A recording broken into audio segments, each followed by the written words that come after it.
In the glass tonight, there is a glass of single malt Scotch whisky, and I objectively know there are no salt crystals in this glass. There's no sodium chloride in this whisky, nothing that's measurable at least.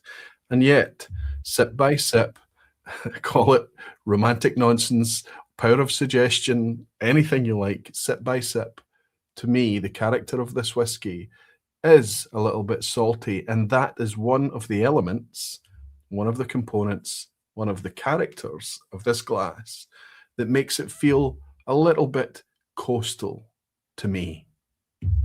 There are more just like it. And when you think about it, we've got bourbon cask whiskey, we've got sherry cask whiskey, we've got peated whiskey and unpeated whiskey, and that's all just the realm of single malts, right? But I think that there is a wee bit of an argument to consider that the coastal style is in and of itself its own style, its own character, its own profile. And tonight, we're going to dedicate a vPub to that style. Tonight, I'm going to share with you what my and your top five favourite coastal style whiskies are. As always, I'm looking forward to it. I hope you guys are too. I hope you're comfortable. And I'll see you all in a second.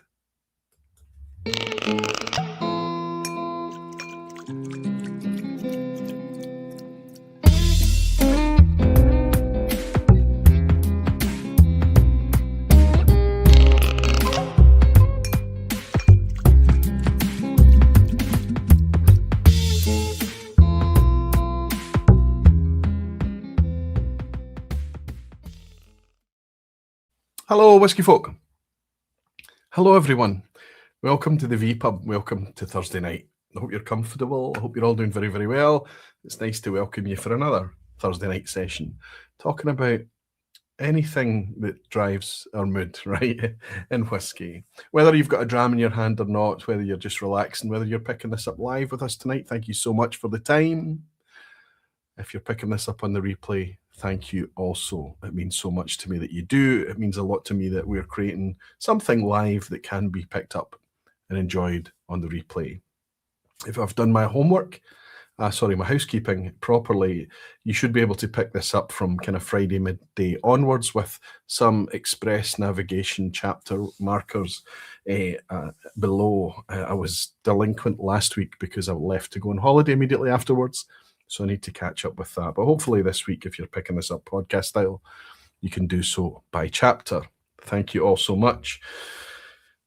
I know a lot of you ask me where the topics come from, what makes me think of these things, or what makes me motivated to do these topics and whatever. And I think I've admitted many, many times in the past in the vPub that it's completely down to mood. It's completely down to moment, what's in my mind. There is a list of topics that I keep running in the background. Kind of when I'm thinking about things, I'll just kind of jot it down and I'll make some notes about live vPub topics. And there was a few on that list: salinity or salt in whiskey, coastal character in whiskey, do you need peat in whiskey to make it coastal, and all of these kind of just brainstorming thought ideas that I've kind of smashed together for this vPub tonight, because I was inspired by not one whiskey, not one pour of that whiskey, but one sip of a pour of a whiskey.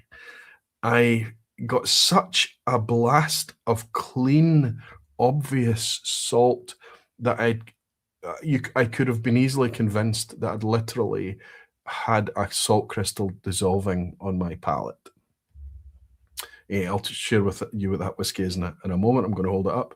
But there was clearly something objectively in that moment salty about the experience, and immediately it just kind of threw that forward in my mind, and I decided that would be a good thing to cover imminently in the vPub, and here we are tonight talking about it. But what I did over the last couple of days is I sent it out to my supporters, my guardians, my patrons, and I sent them a link to a poll. I only gave them a day to do it. I'm sorry about the short notice. It was just in my mind that if I'm going to share a top five, I think it would be nice to work out what the community's top five is as well when it comes to coastal whiskies. Not necessarily their favourite. I think that's a harder question. But what I asked the community was, what's the first thing that pops into your mind when we talk about a coastal character in whiskies. And then we'll see how much that lines up with my top 5. It's remarkably close. It doesn't always happen like that, but there is huge consensus. And we can talk about those whiskies, those top 5 whiskies. But before we get there, we're going to do a few other things, like talk about, does salt exist in whiskey? We're going to talk about what makes a coastal character, how many coastal distilleries are there, that type of thing, and just kind of meander through the rest of our Thursday evening. I'm looking forward to it. But before we do that, we'll do what we always do. I'll raise a wee glass to welcome you all, and I'll jump into the lounge to welcome all of you beautiful whiskey folk and dedicated barflies that are joining live tonight. I am going to be addressing the YouTube chat specifically, so if you're picking this up on Facebook, thank you. But I'm not seeing your comments because excuse me, the chat that I'm picking up here is live in YouTube. Cheers, everyone. Thank you.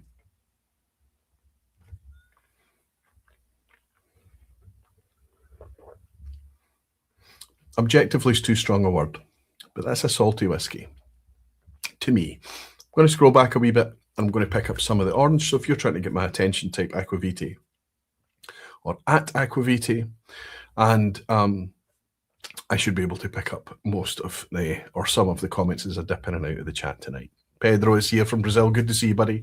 Evening, Barflies and Aquavitae. It's great to be here with you. Once again, it's great to have you, Pedro. It's always amazing to welcome you, buddy. And even further afield than Pedro in Brazil, we've got Rick Johnson, San Francisco, saying good afternoon from coastal San Francisco. Roy and a very attractive barfly friends. Good to have you, Rick, as always. How's Catherine doing? I hope you're both well. Derek McGrainer from Dublin is saying good evening, folks. Good evening, Gaffer. Good evening, Derek. I hope you're comfy and sitting. Are you joining us in Limburg next weekend? Well, I see you over there, Derek. I know I've enjoyed your company there a couple of years in the past. It would be nice to see you this year. And Inverurie Whiskey Shop, that looks like Mike saying evening, all Aquavitae. Got a nice lineup for tonight. Ardnamurchan Inaugural, Glen Scotia 8, Lady of the Glen, Kilchoman 100% Isla 2022 release, Glenglassaugh Sandend, and Brookladdy Robin Lang Reef Salt. These drams, Mike, you got the memo. Ardnamurchan Inaugural, that's going to be the 09-2001, isn't it? That's I don't think I've any of that left now. I think it remains one of my favourites. We're going to be talking a wee bit about quite a lot of the whiskies that you've mentioned tonight, Mike, but it's nice to have you in. You are a delinquent, Roy. That's what you said, wasn't it? Yes, Jimmy, I am a delinquent. It has to be said. I do try my best to fight my way out of that position, but it remains the case, buddy. Nice to have you in, Jimmy. How are you keeping? Jimmy, and of course, Nova Scotia. How's Angie? Scroll for a wee bit, grab some of the orange from Adrian Hanna. Good to see Adrian. Slanch of eyes saying, evening, Roy. Not on theme, but finally a reason to open my Daft Mill Sun double single tonight. Well, that it's only, you might end up on theme. If you're sipping that Daft Mill and you get a wee bit of saltiness in it, you're on theme. Maybe not intentional though, but that's amazing you've got that open. What an incredible dram. Looking forward to spending time with it. Adrian, I don't know how much you've been able to try that in the run up to opening your own bottle, but it remains one of my favourites that we've released. It's just an absolute peach. Arnie Tiger is saying, exciting to see what you choose. Cheers. Thank you, Arnie. Nice to have you in, buddy. I hope you're keeping well. Dave's Dreamy Drams is saying, been looking forward to tonight's vPub since I seen the banner earlier in the week. Hopefully I can stay awake for more than an hour tonight. Dave, I'm pretty good at sending you off to sleep for some of your Dave's Dreamy Drams. Listen, I appreciate everyone that's able to pick it up live, but I know a lot of you pick it up, a chunk of it that you can say hello, hang out with us for a wee while, and then pick it up on the replay. Buddy, it's nice to have you tonight. Jerry Miller is saying, good evening, Roy. Great to see you again. Always great to have you, Jerry. Just as it jumps and it falls all the way to the bottom, and I need to scroll back up and guess roughly where I was. So many of you. And Graham Young is in saying, cheers and hope your vacation was well received, Roy. It was wonderful, Graham. Thank you so much. Kreshimir is in. The Sniper King is in here tonight from Croatia. How are you keeping, buddy? How are you and your pals? It's nice to welcome you in here in the vPub tonight. Julian Rickman is saying, evening, Roy. Evening, Barflies. Good to have you, Julian, as always. And Toby is saying good evening, Aquavitae, and everyone, along with First Fill Whiskey, who's tuning in from New Zealand. A wee shout out for a collaboration that we did. Although it seems to be doing rocket great on its own. A few weeks back, a couple of months back, I don't know when, Phil and I recorded a collaboration at his invitation. All the work is his, all the content is on his channel, and it's a kind of a deep dive into a topic that's kind of been associated with Aquaviti channel for a long time, because one of the first videos that ever went out was how to pronounce Scotch whiskies. But we did one, a kind of fun, semi-gamified kind of collaboration that seems to be going down very, very well. I hope you've been able to catch that, Phil. It's wonderful to have you in here tonight. You said, looking forward to this. We'll be listening in the background. Good morning to Phil down in New Zealand. Georgie in Arizona, good to see you, George. How are you keeping? He's saying cheers from Arizona, along with Scott and Tom. Fantastic. There's quite a lot of folk from Arizona tuning in live occasionally. I'm really blessed that you guys, 8 hours behind, aren't you, would choose to spend some of your Thursday afternoon time with us. It's brilliant. And my pal Rolfie Ebhead in Norway saying, evening, Roy. I picked the legendary Talisker 8 and Bowmore Vault Edition #1 tonight. Looking forward to those. Could have opened an old Pulteney 17, but left it for another time. Thanks to Dave Barnes. He donated an old Pulteney 17 about a year ago, a bit more than that maybe. And I was looking for the right opportunity to open it. It ended up being opened before the vPub tonight because I took it along to the Scotch for Dummies session where we invited everyone into the Bonaccord. It was a free tasting. We had 6 bottles, and that was the opening bottle. I have to say, it tastes, Rolfie, every bit as good as we remembered. It went down very well on the night. Lots and lots of chat coming in. I'm very grateful to you all. I'll do my very, very best to try and keep up with those orange mentions and shout outs and things throughout this evening as it goes on. But let's say thank you to a couple of people, the Barflies, that keep the content completely ad-free. And that is James DeGilio. Good to see you, big guy. He's saying still ticking on a great night, 50 months. Fantastic, James. Good to have you in, buddy. Can wonderful Rolfie have a belated birthday? That's right, of course. A couple of days ago, it was Rolfie's Ebhead. Barfly, well, there's kind of a bit of debate whether it was Era McFault was Barfly #1 or Rolfie was Barfly #1. But the reason that we kind of award it to Rolfie is he made the original Facebook group for a gathering in Glasgow that was passed over to me and renamed Aquaviti Barflies. So he has that accolade, and it was his birthday. You're quite right, Helen, a wee bit earlier in the week. So let's raise a wee glass as we thank Helen for 72 months of support as an Aquaviti Barfly member here on YouTube, and say, Rolfie, you superstar, you're very dearly loved by a hell of a lot of people across the planet today, and it's a pleasure to call you, sir, a Barfly. Looking forward to seeing you in Limburg. Hope you had a fantastic birthday, buddy. Cheers. My pal Lee J from down Chippenham way, isn't it? Chippenham, you're around Wiltshire somewhere. He's saying, even Roy and everyone, now 72 months, Slanshire, taking away the months with your support. Thank you so much, Lee J, as I say. Helen, James, also Roman here, saying good evening, beautiful Barflies, and George P in Arizona, who's just sent 5 Aquaviti gift memberships out there to 5 random people watching. It means that instead of splitting ad revenue with Google, we do that through the Barflies instead. It's $1.99 a month of euros, dollars, pounds, whatever, and it keeps all the content on the Aquaviti channel completely ad-free. And in return, you get some channel-themed emoji and things, loyalty badges, that type of thing. I hope you have fun with it. Andrew Dorison, good to see you, saying we'll have to check this out in the replay. Glad you had a great holiday, Roy. Evening, everyone. Thanks for coming in to say hello. Andrew, brilliant to welcome you. And James DeGilio said, when the world looks at Scotland, it's all coastal, lol. We're going to touch on that tonight, James, because you are not wrong. Kiwi Gore is also celebrating being a member of the Barflies for 47 months. Looking forward to the replay tonight. Have fun. Kiwi Gore, now that it's later in the evening and you're settled, it's nice to welcome you. I hope you're comfortable, buddy. Nice to have you, my friend. It's obviously early morning for Kiwi. It's Kiwi Gore, Kiwi Eye Gore.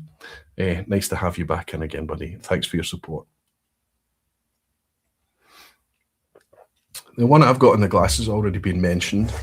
I'm going to pour a wee teaspoon of something else in a second. The one I've got in the glass just now literally says salt on the label. This is the Bowmore Vault Edition #1 from way back in 2017, was this?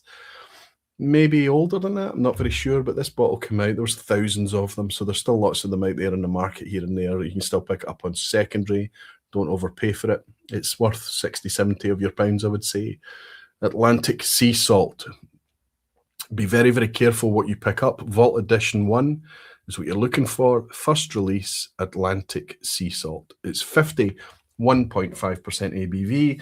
And despite everything that's going wrong from the official bottlings today, core range from Bowmore, this is a recent highlight. I also took along a 10-year-old Tempest to the tasting in Edinburgh back in March, which went down really, really well.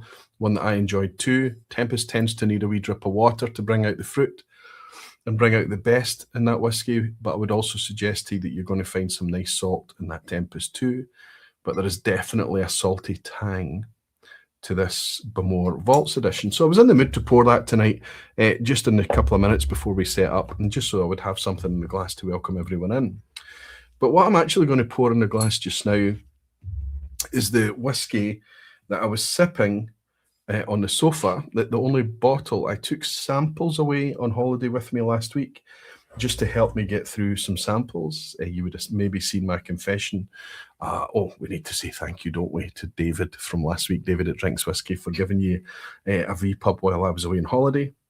But he was doing whiskey confessions, and I sent in mine pre-recorded, and it was about the fact that I am far too, I don't know, a lack of discipline is probably the right way to put it, but I'm far too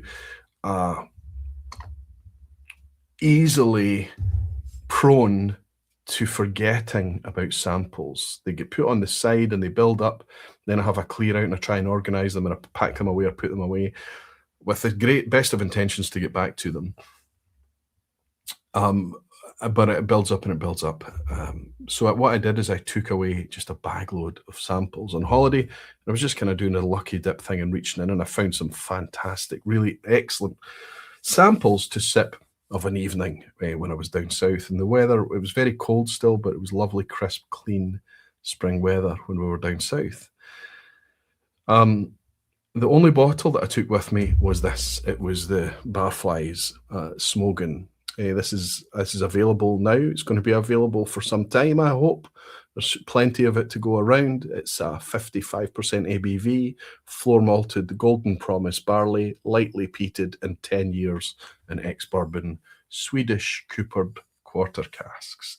It's a very rare whiskey. There's really not much of this around. It's gorgeous. I'm loving it, really loving it.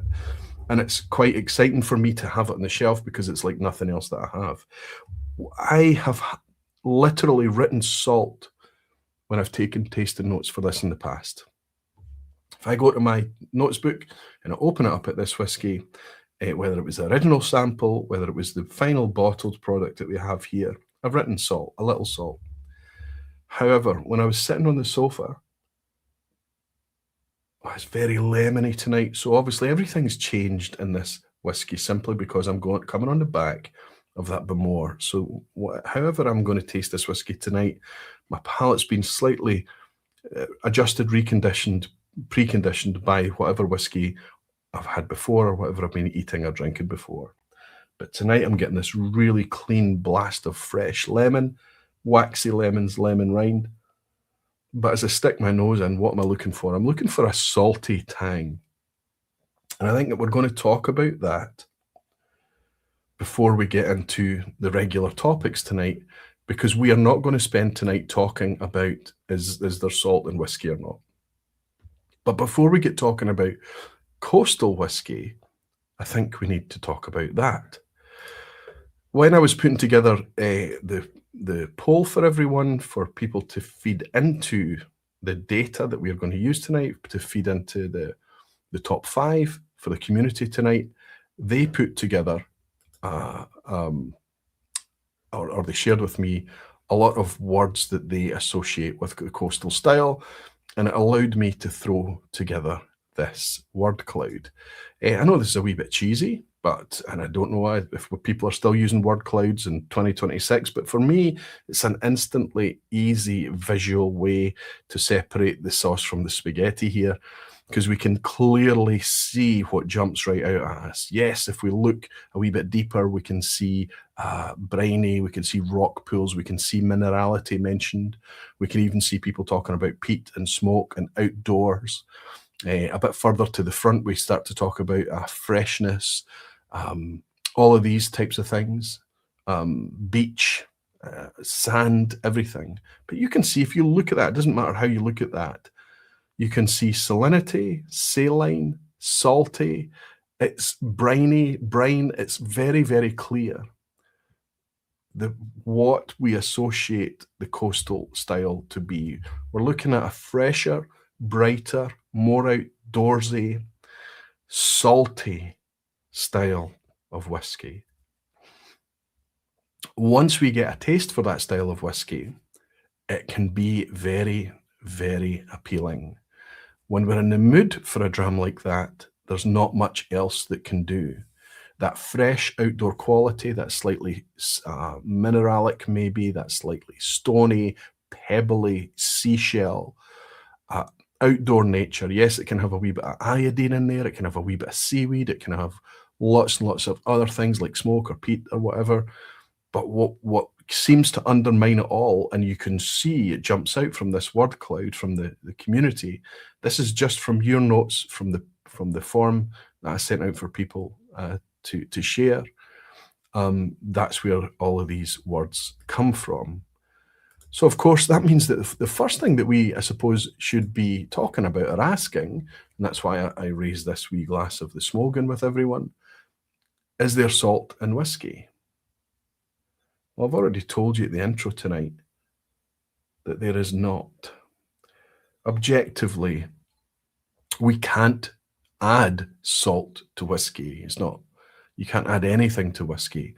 We can have, when it comes to Scotch whiskey, you can have Scotch malt whiskey at least. You can have the grain, which is barley, of course, 100% malted barley. You can have water, you can have yeast. Let's not talk about the caramel colorant aberration, but it remains a thing. So that's all that you can have in whiskey. But that doesn't mean to say that other things can't get into whiskey, such as the previous incumbent of what was ever in a previous cask that was used, whether that was used for bourbon or for sherry, for a wine, for a fortified wine, whatever it may be. There are other ways that things could get into whiskey.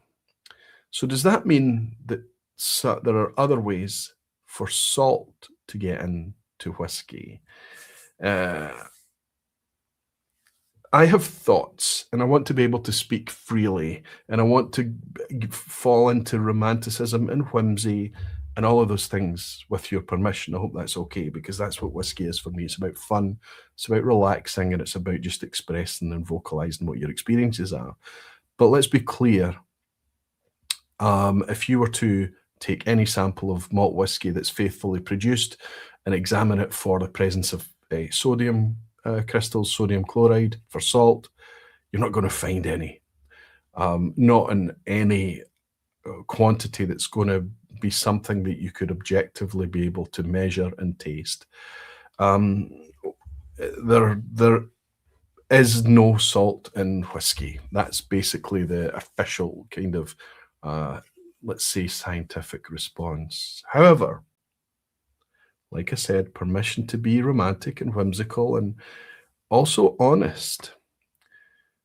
We can easily measure for stone fruit or tree bark or creosote or tar or lots and lots and lots of other things in whiskey that doesn't really exist there either.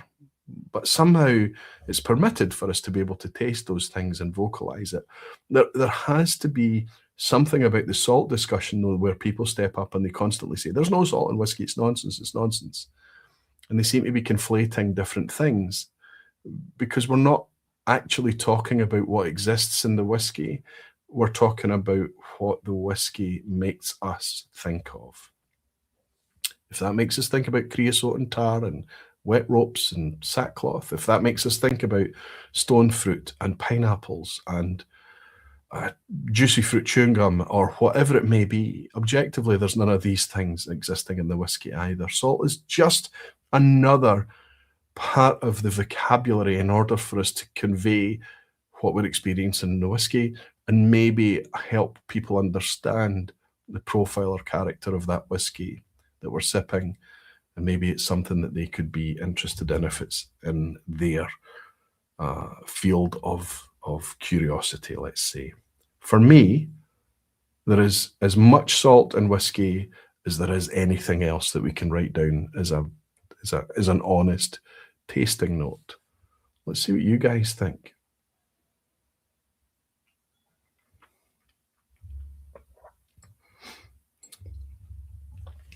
This whiskey always takes me by surprise. It's very compact. It's very dense. It always does well with a wee bit of water in there. But there is no doubt in my mind that we have a salty tang in this Smögen whiskey. And that makes perfect sense. We're going to spend the evening talking about Scotch whiskey, focusing on Scotch whiskey as we always do in the vPub, but I don't mind a wee diversion into any kind of whiskey, especially when it's great quality stuff that intrigues. So a wee bit of water in this now, in my experience in the past, a wee bit of water in this whiskey helps that fruit pop, the sweetness pop, but it also, interestingly, helps lift the dryness, the slight astringency, the saltiness that's in here, the extra layers.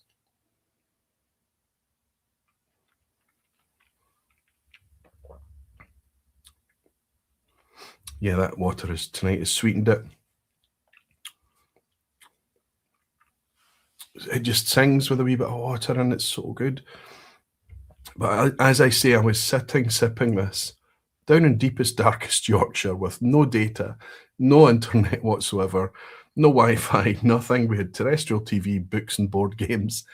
So maybe you could argue I was in a very contemplative state of mind, but that's not what it was about, because what happens, I took a sip, I let it sit in my palate for a little bit, and it really was like a dissolving salt crystal on my palate. It was so salty, and it was wonderful to experience. That can happen with whiskey, not always with salt, but when you just have that kind of moment, that spike of vivid flavour. So you consider the location of Smögen Distillery. Out of all, I don't know how to get to this. I sent it out to all my supporters just a day ago for people to say what comes into your head first. A little over 100 of you responded. There was only a day. I didn't give you much time to respond at all, and I didn't share it widely. I didn't go out to the Barflies. I didn't go into Patreon, I don't think. I think it was just Guardians at aquavitae.com. But you came back with a grand total of 21 distilleries. 100 of you came back with mentioning 21 different distilleries. And quite amazingly, Smögen appears on that list. And it is the only distillery, now only 1% of you obviously mentioned it, but it's the only distillery that's not Scotch. I didn't ask necessarily for Scotch, I don't think I did, but somebody came back and said Smögen. We'll go back to this slide in a second. It's clear to me, and I never associated Smögen with being a coastal distillery in the past, but I've been there and I can guarantee you it's literally a stone's throw from the sea, and it's slightly raised, it's slightly higher up. So there's going to be, on certain days, there's going to be a lot of salt in the air. Is that salt in the air, is that seaside location, what is in this whiskey? What do we think? I'll share my thoughts with you momentarily. What do you think? Let's see what you guys are saying. I don't know if you've opinions on this. Ginger Genius John is in. Good to see you. He's saying good evening. Always nice to welcome you, John. Dan DVDW is saying exactly that Roy said. Salty whiskey isn't a style I often go for, but when you're in the mood for it, nothing else can scratch that itch. Another reason why whiskey's so versatile. I wonder if you're the Dan I met in the pot still this week. Ralph and I were out for a wee chitty chat, a wee meeting to try and cover. He brought a nice wee bullet list of things, which was much more efficient than we've done in the past, where we just meander all over the place. But we managed to go through the wee bullet list, sitting having a meeting in Glasgow this week. And I bumped into Dan there, but I don't know if that's the same Dan.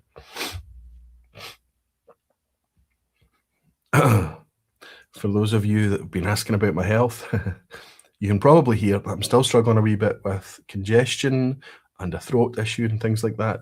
In myself, I'm absolutely fine. It's just a kind of persistent thing. I think it's going to take a lot of rest and a lot of time, maybe summer to come along and shift it. But hopefully we get through tonight, no problem at all. If I get to the point where I need to cough to clear or anything, I'll remember my decorum and hit the mute button. Doodle Dram Arnie's in saying, I think it makes so much sense that saline is something that can come from reduction water, especially in distilleries that reduce and warehouse on site. Perfect, Arnie. Yeah, Jimmy Legg is saying, rinsing a cask with a little seawater before filling it might not get noticed. Aquavite. Oh, some cynicism there, Jimmy. It would also be a pretty labour. How do you get it? Do you need to roll the cask down to the beach? Bring IBCs of seawater up from the sea, maybe just one big barrel full of seawater and just put it into all the casks and rinse it through. That doesn't happen, but I hear what you're saying, theoretically. Gene Kelly's saying, to the extent that the trees chosen for casks have taken up sodium from the ground, there may be an abundance of salt noted, and specifically not present, Gene, but noted from the wood. Everyone, Chris, good to see you. Gene, good to see you, Chris. Salt could be in the water solution, could it not? Don't think there is a water standard there. If using natural water of any type, elements can be present. No. And Jimmy's saying salty is not normally only a part of what I would describe as coastal. Fresh and decaying seaweed is much more prominent for me. Absolutely. I'm just taking the salty discussion off the table early so that we can just get on with talking about all the other things. Let's go with Molly Bennett saying, always assumed the saltiness was introduced with the coastal peat. Although recently reading about DMS dimethyl sulfide produced during fermentation. Oh, you're in the weeds, aren't you? If you're talking about compounds and fermentation, Ben. I think if anybody's here for that type of discussion, I don't want to disappoint, but I think we can keep the thing quite theoretical and a top level, because I can't really go any deeper than that. Not being a chemist, not being a distiller, any of those things. But I think I've had enough chats about salinity and coastal qualities in whiskies that I think we can get through some theories tonight. Justin wanted to say good evening, Ryan, everyone. Just a drive-by hello. We'll catch up on the replay. Justin out in Hong Kong. Good to see you, buddy. Nice to have you in. Thank you for dropping by to say hello. And a dram's come in, a very generous dram from Henry Blake. Good to see you, Henry. Meant to get you a wee dram in the bar on Tuesday, but alas, my timing was out. Cheers, Henry. Didn't worry about it at all. It was really nice to see you in the Bon again. That was at the end of the night. Ralphie and I chose to toddle along to the Bon Accord. There's only a few weeks left of the Bon Accord. End of May, it's all over for the Bon Accord as we know it. The Bon Accord will continue under different stewardship, under different pilots, if you like. But Thomas and the team are taking over what we now know to be the Valanche in Hope Street, right opposite the Pot Still. So it's going to be interesting to see what the future holds for us all. But Henry, it was wonderful to see you and your pals that come in and speak to us ever so briefly the other night.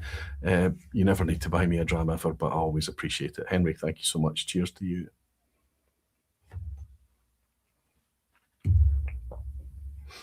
Sadly, that was not me, says DVDW. Sorry, I think you're further away. But there's a Dan that's much more local, a Glasgow Dan. Dan,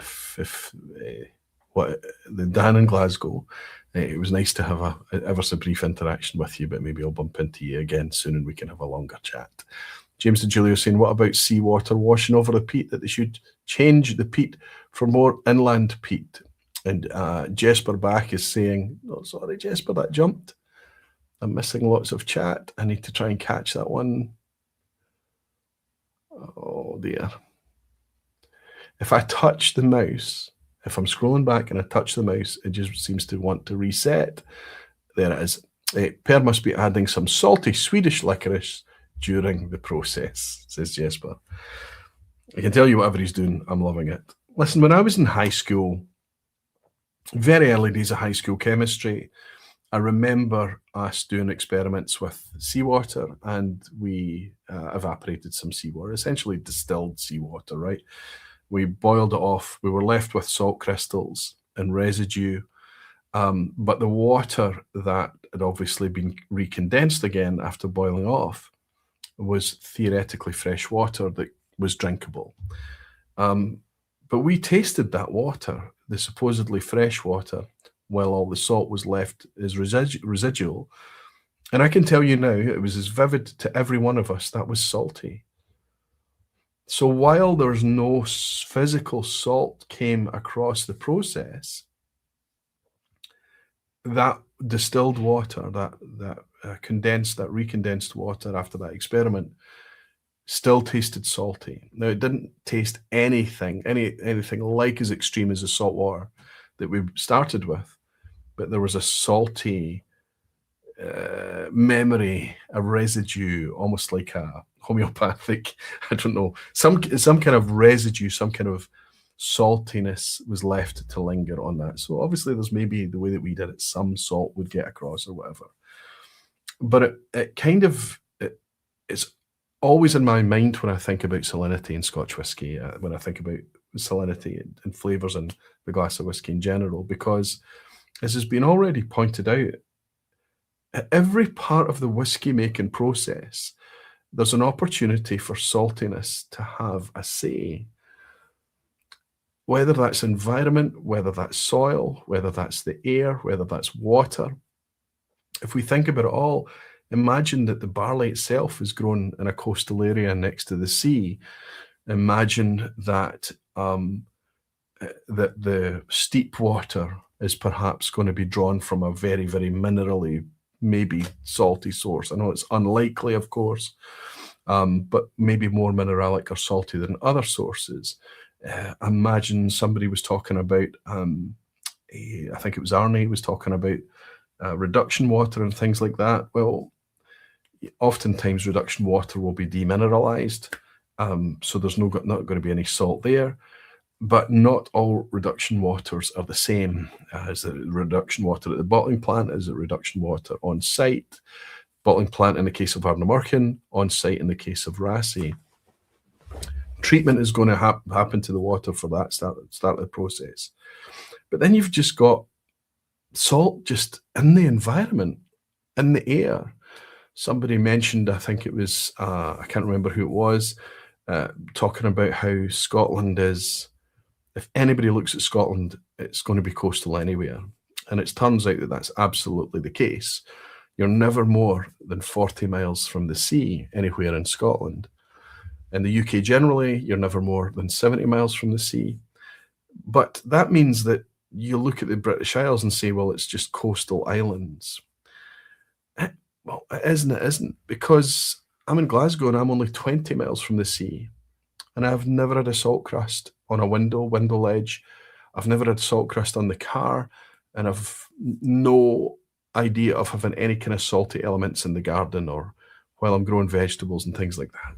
If you talk to people who live at the sea, or if you visit the sea, if you holiday next to the coast of the sea, you know, depending on the weather conditions and that type of thing, you will wake up to salty crusts on posts and, you know, contact points in your car, and you will have it on foliage, and in the garden there will be salt deposits in the air.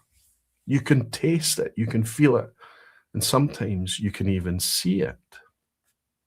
Over time, obviously, that's going to build up and build up. It's not going to get washed away. It's just going to be washed into the soil and into the earth. And if that therefore produces peat in the production of whiskey or whatever, then theoretically the peat's just not going to be like an inland boggy peat. There's going to be a lot of salt deposits in that peat. And obviously there's an opportunity there for that to affect things as the peat is burned in order to dry the barley at some stage. I'm just shooting here. I'm just speaking loudly. If you just think about the environment and the process of producing whiskey, because the discussion is usually about the maturation side and the fact that centralized warehousing will mean that a whiskey is not matured next to the sea, which is often the case. Talisker is a case in point. Very little Talisker is matured on Skye. Most of it, a lot of it, is taken and matured centrally.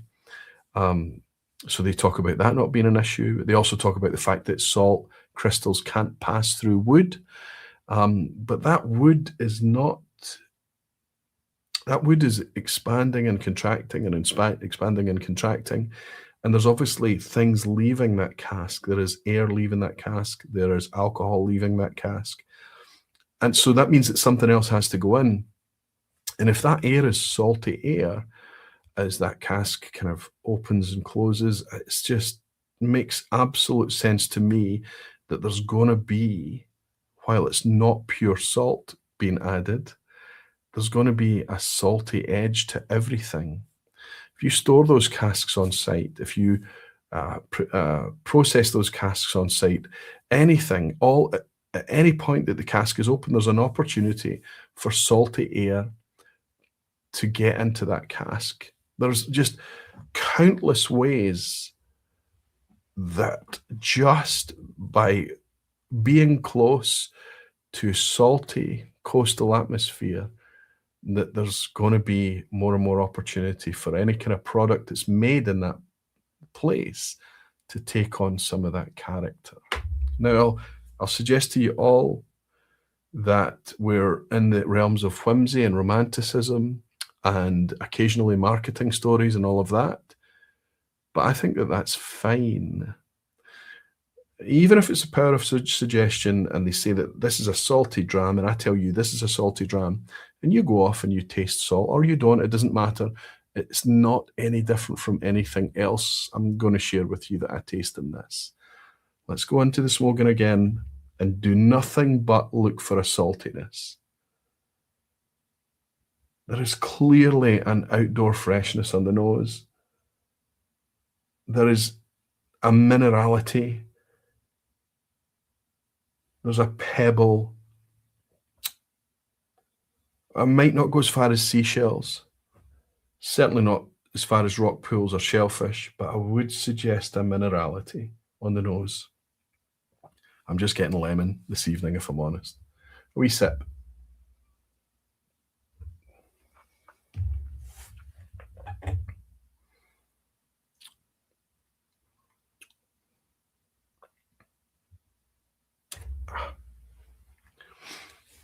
It's in the mid-palate, it's in the development, and it's there on the finish. There's lots of complexity, there's lots of flavour in the glass, there's lots of other things shouting for your attention.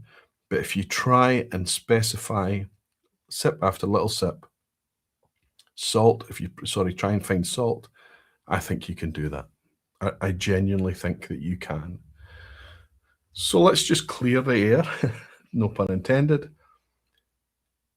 We know there is no physical salt in or added to whiskey, and yet it remains part of the whiskey enjoyment, part of the descriptive lexicon, part of the map of flavour profiles that we can involve ourselves in order to enjoy whiskey.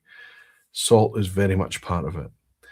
So as I go through the rest of the evening talking only about coastal whiskies and coastal styles, forgive me for the amount of times that I may slip into the realm of salinity, brininess, salt, rock pools, whatever it may be.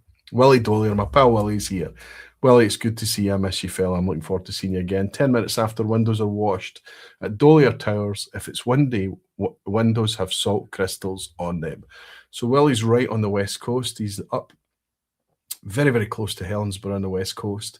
So especially on windy days, doesn't matter that Helensburgh is a wee bit sheltered there. He's going to have that salt coming right in off the sea onto his windows. The amount of times that I go and stay with friends that live near the coast, and in the morning you can come down, and depending on the weather conditions, as Willie's mentioned, windy, you can see a mist on the window. And there's I've only done it once. I don't lick my car window, but I ran a finger down it and I felt the salt and I tasted it, and it was clean, pure salt on the window of the car. and that was just after one night. Ryan Sutherland up there at 8 Doors, of course, right on the coast. Got to have something to say here. I'd say Orkney and Caithness Aquavitae has a very specific type of peat on the coast, where it's brown, full of roots, and is exposed to the elements 10 miles inland, and it's entirely different. So this is not necessarily just a product of salt exposure then. This is this is talking about the provenance of peat. This is talking about the location of the peat and how it's different the more inland you take it, Ryan, and I don't doubt for a second that's the case. Bob Wenting is here. Bob, good to see you, fella. We got to meet Bob and Toon, his pal Toon, when we were in Leith a couple of weeks ago. Close your nose and try to find salinity in it without smelling. Bob, are you suggesting that we can? I think it's one of the things that we can't smell, right? Is the inside of our own nose. Whisky Weekend Drama saying, did we have Old Pulteney already? Harrow is in looking for Old Pulteney. I can't see how we can get throughout tonight without talking about Old Pulteney Harrow, but it's not appeared yet. Everyone, Gail is saying that there is simple tests you can do. If you can pass an electric current through the liquid, there are enough salts in the liquid to complete the circuit. Only pure water does not conduct. Wow. Annabelle Plowta, good to see you, Annabelle. I'm really not sure how I'm pronouncing your surname, Annabelle, but it's nice to have you in from Australia. You're saying 4 tastes on the tongue: bitter, sour, sweet, and salty. So even if there's no salt in a whiskey, its base flavour tastes on our tongues to pick it up. And I know that over time, that kind of 4 flavours, 5 flavours with umami on the tongue has been debunked a little bit. I still think it's kind of makes sense to us a little bit. Gordon Burniston is staying in Waterford. Hook, head. Sorry, we need to get that back, Gordon. Good to have you in. He's saying, Waterford Hookhead, which was billed as a coastal farm, for me is without a doubt the saltiest dram I've ever had. Like drinking the juice from a can of olives. Delicious. I'm glad you like it, Gordon. Really glad you like it. Tirand flag. TL Rand flag. TL Randall flag. Let's go with that. Hi, Roy. There is no physical salt in whiskey, no wax in Clynelish, no overripe strawberries in Glen Scotia, but the flavour components in whiskey can evoke those flavour impressions. What a miracle. I think that that's exactly the thing, and I think when you can sit with someone who gets that, whether they're already into whiskey or not, it's especially wonderful when they're asking you why you love whiskey and you're trying to explain it. I think it's one of the most fascinating things to try and get across. You know, the ingredients in this glass is the same as this glass, is the same as this glass, and yet they taste completely differently. So we're forced to use language and descriptors to explain why. Thank you. If it is Randall, could it be Randall? Thank you. I think it's the first time I've welcomed you here. Although I do recognise the icon. Thank you for the generous dram. Cheers. And Menno is saying it's okay if you do. Of course, Aquavitae, window liquor. Let's see who picks up on that reference. Thanks, Menno. Good to have you in, buddy. I hope you're keeping well. Heb time. Saying saltiest dram I ever had was a Long Road Distillery handfill. Those demijohns, absolute magic in a glass. Absolutely. And the demijohns are always available. It's wonderful value. 45, 55, 65 quid, I think. Just tremendous, tremendous stuff. And we can easily understand why occasionally, especially in the case of Long Row, we can get a salty tang. Frank TJ is saying being on the coast can cause the release of sodium ions through absorption or a grounding effect. Those ions can give the flavour of salts without there being salt crystals. Frank, you can come back again. It doesn't, I mean, it's nice if we can find ways to justify it, but it almost doesn't matter. If we taste it, if we genuinely taste it, it is so.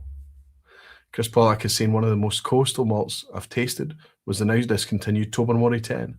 When I first tasted it, I immediately had notes of seaweed and kelp, maybe only the power of imagination. Chris, that's like I'm saying, like I've just mentioned, if you taste it, it is so. Welcome to the wonderful world of flavour chemistry, says Sugar Kitty. Celebrating being a barfly for 35 months. Look at that. I'm going to polish off my Smögen. I love the stuff. I'm wondering if any of you have had it delivered yet. And if it's open, maybe pour a wee teaspoon of it and let me know if you get any salt.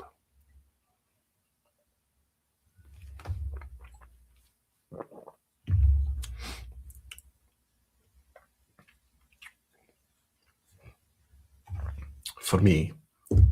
There's no doubt. If I have to cough or sniff or anything tonight, I just need to be mindful enough to hit the mute, either to reach up and mute the mic, or I think that should work. It's going to annoy me because the more I speak, the more the condition comes on. So while before I went live tonight, I was feeling great and things, as I'm chatting away with you all, it kind of comes back a wee bit. It's a persistently irritating thing. Slither Dulgar, there's another new name. Good to see you. And he's saying, any salty coastal distillery from the lowlands? I have to say there aren't many. I mean, there are malt distilleries like Ailsa Bay that's right out there on the coast. Bladnoch's not far from the coast, away down in the lowlands. There's quite a few around Fife. There's nowhere in Fife that's far away from the sea, let's be honest. And I think it's less to do for, and I'm going to try and touch upon this tonight, it's less to do with distillery location, I think, than how the whiskey's produced combined with that distillery location. So there's an opportunity for lowland distilleries, let's say, like I say, Daftmill and Fife, they're growing their own barley, it's very, very close to them. You know, if they're constantly in a kind of coastal environment, then it's going to build up over time. Daftmill for me doesn't strike me as a particularly salty whiskey. I'm not going to suggest that nobody's going to get salt in Daftmill though. But there are a few lowland distilleries that are a wee bit close to the sea. And by the way, I'm not discluding any island distilleries here either. Reb is saying we have the wrong way around. Salty taste includes the influence of marine organic compounds like phenols, survives distillation, so salty flavours can feature in whiskey. Reb, I absolutely agree with you as well. We often get confused if you consider peat and smoke. What we're tasting there, we can taste that smoke through the phenolic compounds that remain, that through fermentation, through the abuse of distillation, all those years on a wooden cask for maturation. They do break down over time, of course, but we can still taste them. Almost like a mere memory of what once existed. And I think it's similar with salt. I think we agree. Yerbin is saying in Dalwhinnie, we went for a tasting 15 years ago. And the tour guide said that she could not smell salt, but it's there for sure. Yerbin, that's interesting because I think Dalwhinnie is going to be probably one of the furthest from the sea, right? Aaron, good to see Aaron Rao has been very generous. Bought me a dram to say Rassie, Duncana in the glass in San Francisco.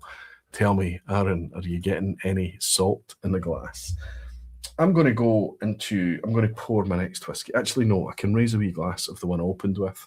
I can raise a wee glass of the Bowmore with you to say thank you very much for your generosity, buddy. It's nice to have you in, Aaron, and I hope you're keeping well, fella. Cheers.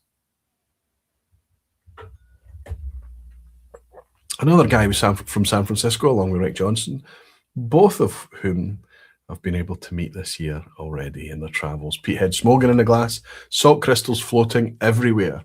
Or am I exaggerating a little, Aquavitae? I hope that you are, and I hope that you're not. It doesn't matter either way, Frank. Are you getting a saltiness in it? Everyone is saying our bodies are very tuned, sensitive to salt, as we need electrolytes to keep our blood buffered and regulated for blood pressure.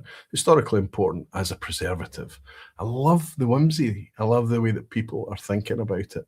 I just think it's fantastic how we taste these things, and so therefore we need to find a way to explain it. Listen, I've got a wee bit of housekeeping to do. I'm going to, before I jump into the top 5 tonight, I'm going to tackle that right now. And I'm going to share a link with you here, and I'm going to pin it. This is because on the 24th of April, so when is that? What are we on just now? The 6th, so it's a week tomorrow, I believe. The English Whisky Awards are back.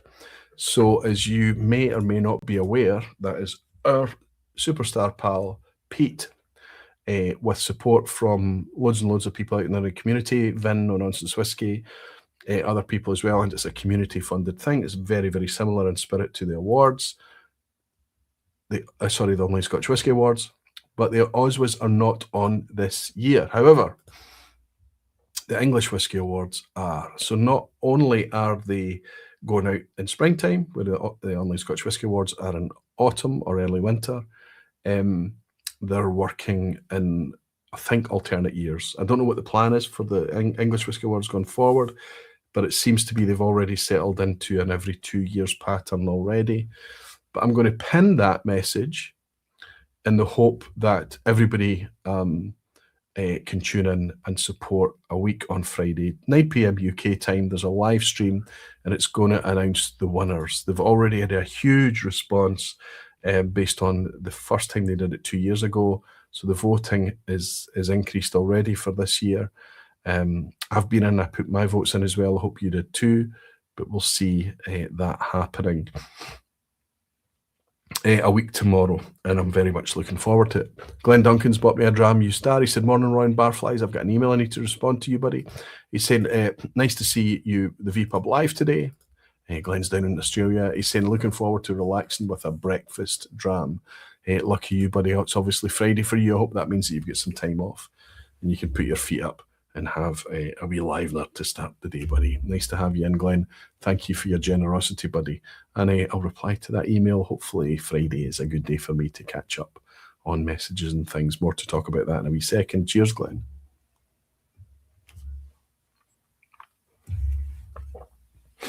Whiskey Rev messaged me earlier tonight. And he said, this is our 400th video on the channel. 400 videos. I had no idea. I wasn't watching, but he sent me a wee screenshot to say good luck, congratulations, all of that. Thank you very much, buddy. Thanks, Graham. And he just brought attention to the fact that this is the 400th video. Now, it's not the 400th vPub, of course, but there are also, it could be 400 or more, actually, because there are lock-ins and things that aren't counted in that count. But it is mixed in there with 20 recycled videos with other video topics and things on the channel in the past.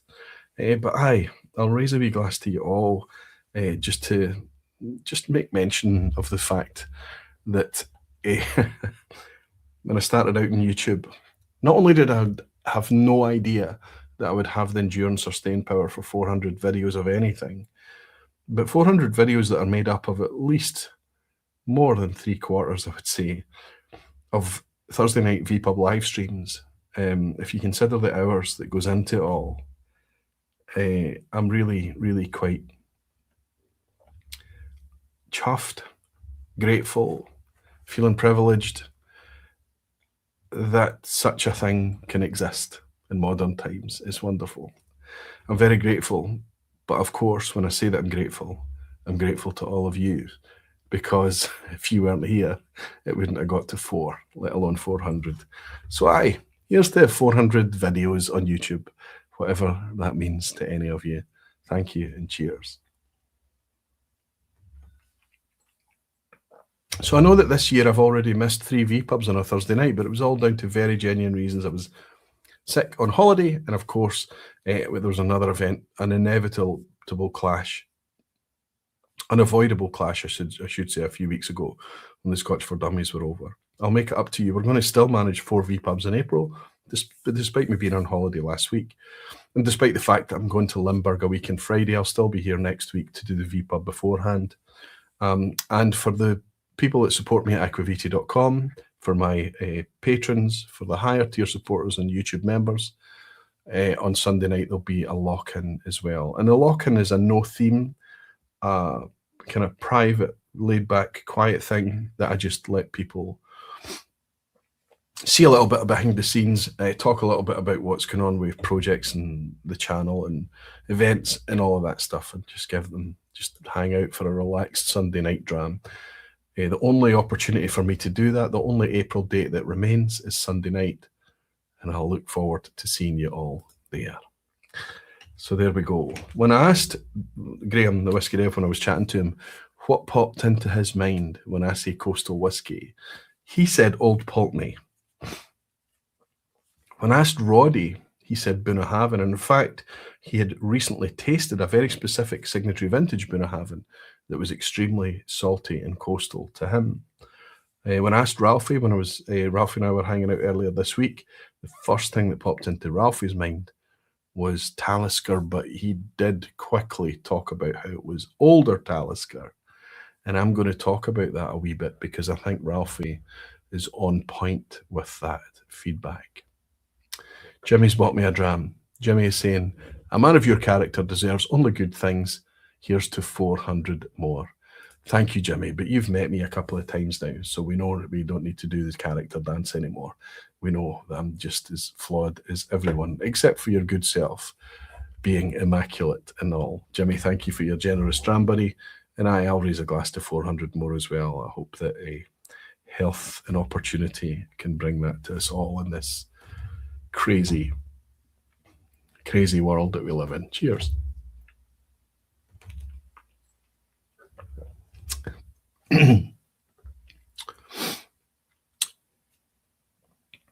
Chris Pollock is saying, still love the pronunciation videos, which brought me here. Thanks for that. Chris, I hope that you do pick up the first full whiskey one as well.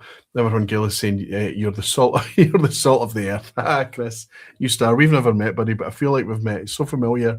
Being around here since the beginning, Chris. It's nice to have you in there. Thanks for the pun as well. Order Taste saying, 400 shows must mean over 1,200 hours of whiskey blether. I have thought about that. I really have, Barry, and it's quite disconcerting, right? Congratulations, he's saying, every minute golden. Thank you, buddy. Thank you so much. Nani Doodle Drama saying, and Peter Kalila hitting the coastal flair hard here. Superb. Superb. Okay, I'm going to get on with the top 5 then. But firstly, I'm going to apologise to everyone in the last piece of housekeeping. Drew from Arizona reached out this week and said, Roy, I'm not getting messages through you. I'm not getting a response from you. It's not what I'm used to. And I looked for messages from Drew. I looked everywhere and I couldn't find messages from Drew. And I sent him back a screenshot and I said, Drew, I don't know where this is coming from. And it looks like in the, and I need to do more digging because I'm still struggling to actually find the messages. But the only thing I can put it down to is that when I set everything up to move away from Patreon, I'm still supporting Patreons. If you're in Patreon, if that's where you support me, thank you. But Patreon wanted to censor whiskey content, adult content, and things like that. And it meant that I had to take some action to preserve things going forward. So I set up an alternative to Patreon, which is aquavitae.com. And if you sign up as part of the Guardians there, you can support me. If you want to interact there, you can sign up with a Hiver account and you'll get access to the comments underneath my blog posts and things like that. And you can message me or comment underneath the content there.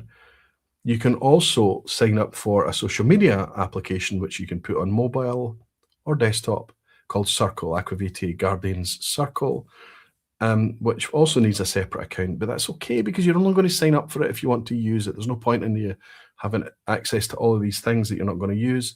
So it gave you an option to just support with comments, and an app that you can take around with you or use on a desktop. When I was testing it all, obviously I was having to support myself and set up test accounts. Aquavitae, Roy, my wife, you know, the usual scenario.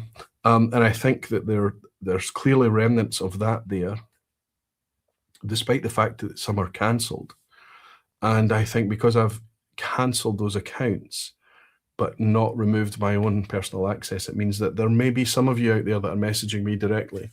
One of the biggest advantages of the Circle account is that you have the ability to send direct messages to me, just like you did back in Patreon.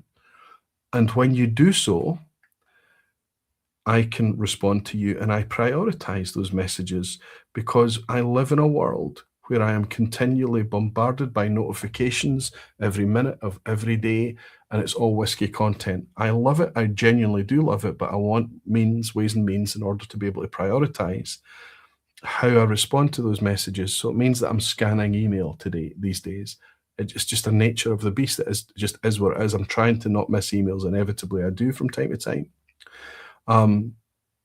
But I prioritize messages, and I always have from Patreon. And I also prioritize people who message me on the Circle app. I need to do some more digging to figure out if I can retrieve any of the messages that I've missed. But if you have been trying to get me in Circle and you have not had responses from me, I apologize. I'm not sure how it's happening. But when you get a hold of me and you're looking to message me and you see this icon, This is this is the live account. This is who I am. And you'll know that that's the case because it's the account that I'm posting on the circle group with. The other ones, the one that's owned by my wife, the one that's owned by Roy, just another Roy, it's still me, and potentially the admin account as well. I need to clean that up and make sure that the messages are all working. It's super important to me that I respond to everybody that's reaching out to me, especially the people who support. It's inevitable, though, that there's going to be some bumps in the road and workflow changes and things to pick up on and fix throughout the transition over the last 3 or 4 months. And I appreciate Drew reaching out to me to let me know that that's potentially been a problem. Just wanted to let everyone know. Sorry for dwelling. More of it on the lock-in on Sunday night, but it should be working. Hand in front of your mouth. Oh dear, missed a message again, Petehead. That's exactly what it is, buddy. Incidentally, I think that's one of the original screenshots from one of the original pronunciation videos way back in the day. All right, let's get on to our top 5. First thing I'm going to do is I'm going to share with you a screenshot here of everything that just fell outside of the top 5 from all of you guys. This is your choice, not mine. There is some significant consensus in our lists, but there's also a little bit of, let's say, where I would have changed things a little bit, and I'm going to try and justify that with you tonight. But out of the list of coastal whiskey distilleries that you sent in to me, there were 21 in total. Out of 150 Scotch malt distilleries, that makes sense because our little around 50-ish you could consider within a short walk or spitting distance of the sea. But if we consider just coastal distilleries, you came up with a list of much smaller than that of 21. So it made it much easier for me to focus on. And that my top 5, every one of them was included in your 21. This list that you're looking at here is everything that's not in the top 5. So this is essentially position 6 through 21. And the numbers there are percentages. So Ardbeg was at 3%, Bowmore 3%, Bunnahabhain 3%, Oban 3%. Then it drops a little bit. Bruichladdich only 2%, Caolila only 2%, Glenglassaugh only 2%, Laphroaig only 2%. This is a very small sample size, bear in mind. It was only a day's worth of collection, but it's fun to talk about. Avonjarrick 1%, Arran, Clynelish, Harris, Rassay, Scapa, Smögen, and Springbank all 1%. So we're not going to talk about much of these tonight unless it's incidentally so. And there's only 1 or 2 on that list that I feel is a shame that that's the case. But we've already managed to talk about Smögen, Bowmore, and I'm going to talk about another one on that list when I cover the top 5. But there we are. I share that with you for no other reason than to let you know that these are the ones that you guys mentioned. This is just you shooting from the hip. I asked you to tell me what's the first thing that pops into your mind when somebody says coastal whiskey. For me, what I'm going to share with you is slightly different. I'm going to share with you the top 5. And when I say the top 5, I'm not talking about the first thing that comes to mind. I'm not talking about the most popular. I'm not talking about the most obvious. I'm speaking about if somebody came to me and said, Roy, I hear you on the coastal thing. Give me a list of distilleries that you think are worthwhile when it comes to exploring a coastal style. What are your 5 best? That's what I promised in this video, the 5 best coastal whiskies. Now, as it turns out, your top 5 by pure thought of coastal style and my top 5 by 5 best are almost the same. There's only one in the list that I'm going to disagree upon, and it's nothing to do with how coastal it is and everything to do with other problems currently with that distillery. I think you might be able to guess which one I'm talking about, but we'll get to it in a second. It still needs to be mentioned because you guys mentioned it a lot. Let's get on with it.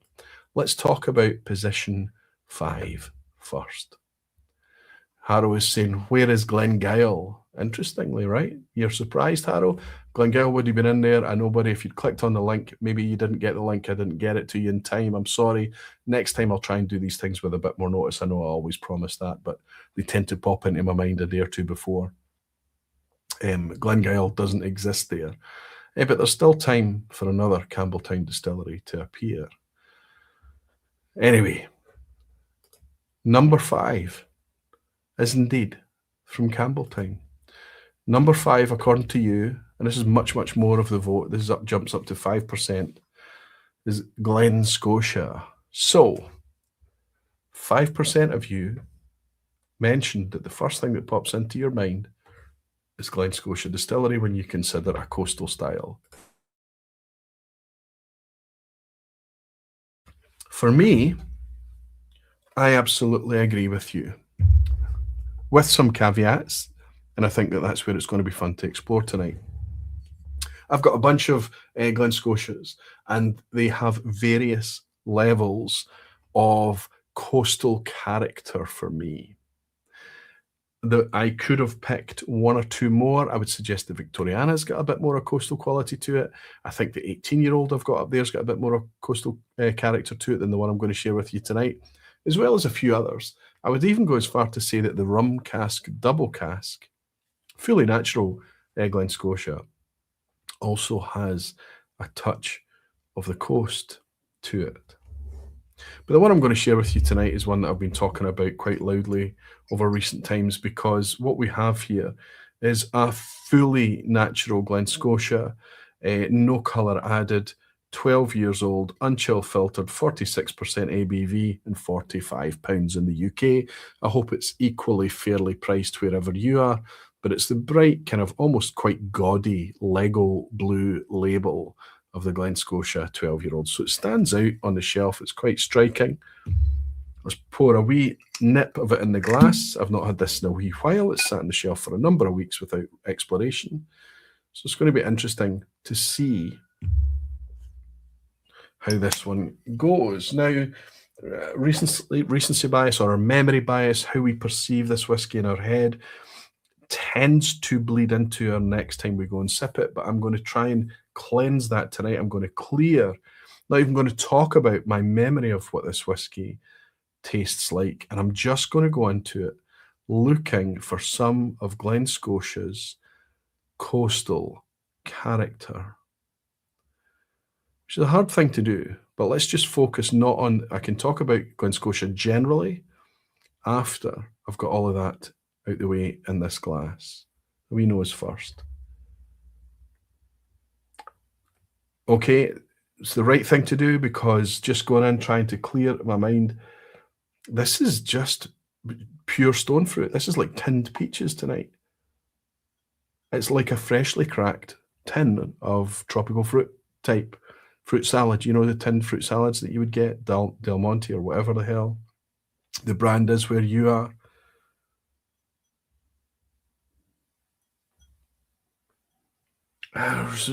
What's super interesting about that is there's almost a suggestion of the metallic side of that too, the tin can thing. So it's not just the peaches and the fruit and syrup or whatever it may be, and it is syrupy. It's the almost like a metallic, distant tin can thing. So now I'm leaning towards, and I'm struggling to get past a malty element now. A creaminess, a thickness. There's a kind of heavy syrup thing going on.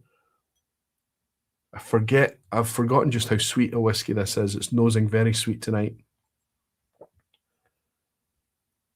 Warm, sweet citrus. Almost like a orange pith, but sweeter. Lots of oranges, actually. Lots of fruit, bags of fruit from this. But what I'm looking for is coastal character now, right? Because you guys have put it at number 5. I would agree with you. I would put it in the top 5. I would say if I was to recommend a coastal character to somebody, I would be suggesting to somebody to pick up a Glen Scotia and consider maybe finding a wee bit of a rock pool type thing. Let's have a wee sip. See if it takes us towards the seaside a wee bit more.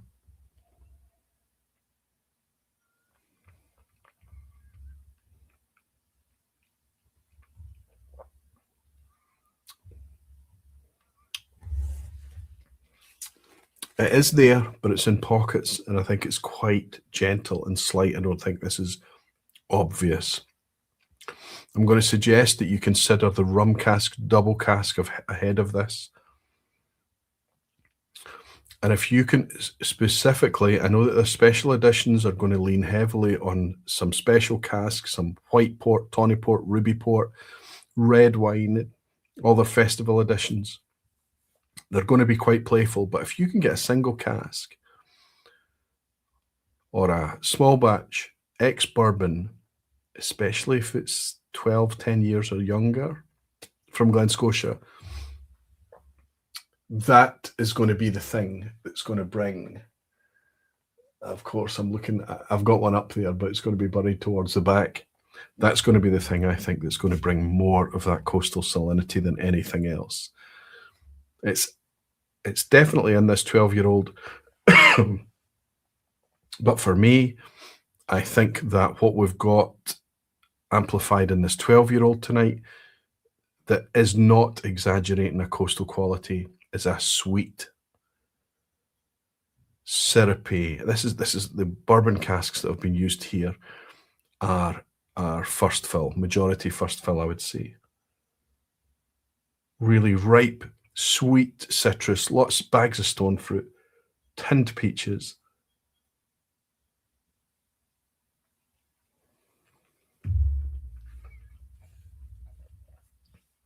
It is there. It's on the development. It's close to the finish. There is a wee lick of salt, I would say. I would need to look back notes to work out if I picked up any salt on this originally. But for me, I think the sweetness leads on a 12-year-old. The reason I've picked a 12-year-old tonight, on reflection, I think it's a wee bit clumsy if I'm talking about coastal whiskies. I don't think it best represents that. I've picked a 12-year-old because I think there's going to be plenty of it out there. I hope there's plenty of it out there still. And I think it's very fairly priced. Fully natural 12-year-old whiskey at 46% ABV. £45 is just wonderful, wonderful value for Campbelltown single malt whiskey, especially of this quality. This is sweeter than I remember. There's a bit of salt now in the finish. It's kind of just a lingering hint. Of course, I'm looking for it. Power of suggestion, all of that great stuff. Overall, though, coastal whiskey or not, that 12-year-old is a cracking whiskey for the price.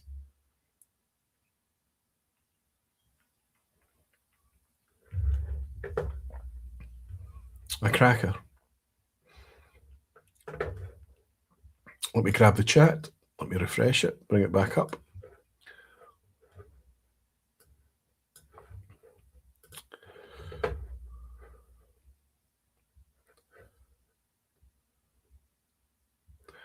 I actually need to start sometimes it happens. I do apologize. Nothing to do with me. It's not me being silly. You just sometimes need to restart the chat. It just freezes, and it's frozen this time. Here we go. I've got it back again. Scroll back a wee bit. Annabelle is saying, perfect timing. Glen Scotia single cask just came through our Australian Whisky Club. 8-year bourbon and cask strength. Annabelle, I hope it's a peach. I feel confident that it's going to be pure Glen Scotia and it's going to be peachy. Let me know if you pick it up. Martin WJ is saying, I definitely find sea salt in a 12, and I've had a few bottles now. Martin, it's great to hear that you're enjoying it. I think it's easy to pick up replacement bottles when the price is so fair. Brian Stormont is saying, Aquavita Evening Roy and Barflies Glen Scotia 12 release was such a highlight of last year, and I'm calling it a modern classic. I'm on bottle number 3, fantastic stuff. So that's Brian Stormont backing up Martin already, who's come in and said that it's a fantastic thing to pick up. So what we have there is not just me telling you I think it's worth your well exploring. This is consensus. Jimmy Legacy saying everything is you being silly. I like being silly. I don't mind being silly. I think my family would prefer I was a bit more silly, actually. The core range of Glen Scotia is well recognised and established now. There is still murmurings that the double cask is going to be extended a wee bit, but I've yet to see that. Apologies if it's out there and I've missed it. So we potentially have 2 or 3 in the future, potential double cask entry level. We've got the 12-year-old, then we've got Victoriana, we've got 15, we've got 18, and we've got 21. And the 18 and 21 things get a bit expensive, but up until about the 15-year-old, it's still good value. The only thing I would say to you is that, and I don't say this to just kind of whiskey people generally, I'm speaking about us as whiskey enthusiasts and whiskey lovers. Glen Scotia seems to be in this kind of transitional stage still, where there are still 40% releases out there, such as Campbelltown Harbour and things like that, a 10-year-old at 40% ABV. Now, of course, that means that we can know immediately that it's going to be chill filtered as well as potentially having a bit of colour. The others in the expressions are not chill filtered, so the ones I've mentioned to you, 12-year-old, 15, 18, 21, double cask series, Victoriana, as well as the festival editions and special editions throughout the year. These are unchill filtered, but some of them do still contain a wee bit of colour. They're in that transitional period where they are trying to become more natural for the specialist enthusiast side, while still trying to put out mass market products, the 10-year-old and the Campbelltown Harbour, etc. at 40%. Make sure when you pick up a Glen Scotia that you know what you're holding in your hand. I'm no judgment if you pick up the Campbelltown Harbour or a 10-year-old to take it home. I hope you have a lovely time with it. But I think if you're looking for fuller flavour and texture and mouthfeel and a more natural presentation, focus on the ones that we've been mentioning. For the chat to chime in tonight and celebrate this 12-year-old with me is very reassuring.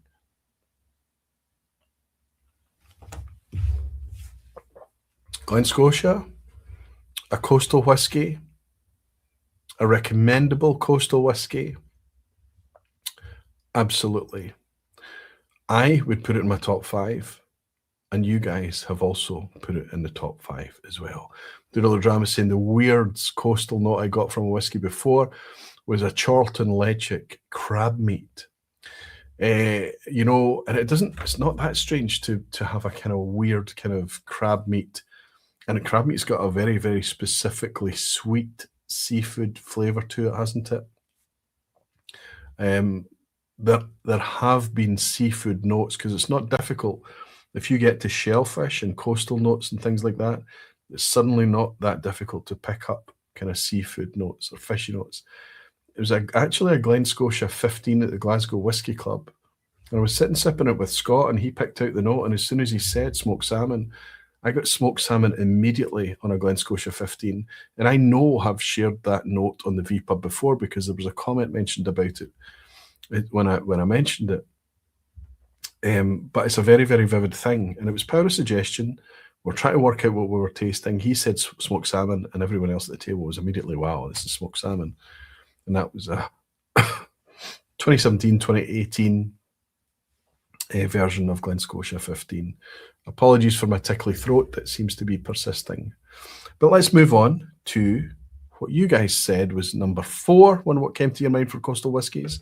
And I'm going to agree with you once more. But what I'm going to do is I'm going to uncork a new bottle here. It's brand new onto the market, so it's going to be interesting to do. It's coincidental. It's incidental that it happened when I was talking about coastal whiskies. We could have done this anytime, but it's nice that it's happened tonight. But what's interesting to me is that this is...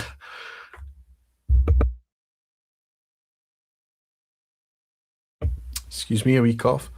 This has appeared at a time when there's so much choice out there, so much choice of new distilleries, of coastal distilleries, but this is a new distillery that's come out along with a character of whiskey that I would use other descriptors to describe it more than coastal, but there can be no denying it fits this character perfectly. We're talking about number 4 on the list, Torabhaig on Skye. So we're speaking about a distillery that's yet to hit 10 years old. The 2017 vintage was the first one to come out. I think it came out in 2021 or something like that, 2020, I don't know. So we've been enjoying whiskies from Torabhaig for a while. In fact, I've got the 2017 Legacy Series here. This is their inaugural at 46% ABV. This was a very, very bold, big, peaty, smoky bruiser of a whiskey. Absolutely, you can talk about all the things that makes a whiskey coastal, and you could find it in this whiskey. I really enjoyed this. I was excited about this whiskey. I've bought every single kind of main. I've not bought every Torabhaig that's ever been released, not at all, but the core range stuff I've been purchasing. I don't have the Sound of Sleet. One or two others I don't have, but the majority I purchased. And I've enjoyed every one of them. But I would suggest to you, and you don't need to go along with me on this, but if you love Islay style whiskey, if you love Southern Islay style whiskey, Torabhaig will be a very good and easy thing to recommend to you. Not necessarily because it's got the cold smoked soot of Ardbeg, or the elegant sweetness of Lagavulin, or that kind of iodine-rich seaweedy style of Laphroaig, but all of those things can be found in Torabhaig, in my experience. However, the one I'm going to open tonight is brand new from Torabhaig, and this is their Torabhaig Taigh. Taigh is Scotch Gaelic, and apologies, I'm here to pronounce the whiskey brand. I'm not here to teach anyone how to speak Gaelic or to pronounce Gaelic. I don't speak Gaelic. I think you've worked that out by now. But Gaelic for house is Taigh, and this is a Torabhaig Taigh. So what we have here is their core range. This is their house style, and they've got a little kind of painting, a little illustration of the distillery here on the box on the outside. And this is, I just picked this up this week. Actually went into Good Spirits Company to pick it up because they had it in stock. When I arrived at the shop, it was sold out. So I had to buy it online. Got it from Royal Mail Whiskies, next day delivery. And it was here in plenty of time. So 46% ABV, house style. Smoke, taste. So it's got Gaelic. And if you know the history of Torabhaig and the distillery, there's an interesting Dramface article that touches upon that, touches on the founder and the reason that Torabhaig even exists. But there's some marketing bump on the back. Let's see if this is worth reading out. Welcome to the Torabhaig Way. We are a independent distillery. Okay. Expression of our very own house style, exploring subtle, elegant flavours of peat, but it also reflects our home, the distillery, the landscape, and the people that create that sense of home and the warmest of welcome. So it doesn't really talk about flavour or character or style or that type of thing. But we have here a 46% naturally presented, £47, I think this was. So fairly priced. The core range is below £50 now, which is nice to see. That's a good price point. I am a wee bit sad that we've got this this is a pretty enough picture, but I really liked this presentation for Torabhaig. It was quite distinctive with the negative space between the labels making that T shape, that type of thing. That said, the family resemblance is still very bold and Czech, so it still looks like a bottle of Torabhaig on the shelf. What is your experience of this so far? A lot of you suggesting that the spirit is still quite young. I have found the quality of the whiskey to come from the distillery to be exceptional, despite the fact that, yes, it remains a wee bit young. Let's get it open.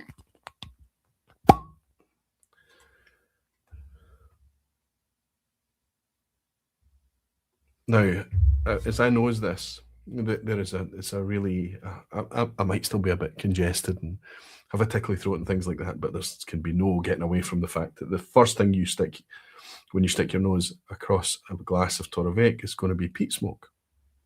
It's very bold, and it's still quite a young whiskey. So the boldness and the weight and the power of the smoke is still its first step. It's the first thing that hits you. And immediately after that is a really, really kind of sweet malt almost like take a kind of mulchy, mashing, so, somewhere right between the mash room and the fermentation room in a distillery, somewhere there with a huge dollop of sweet ice and sugar. It's quite dense.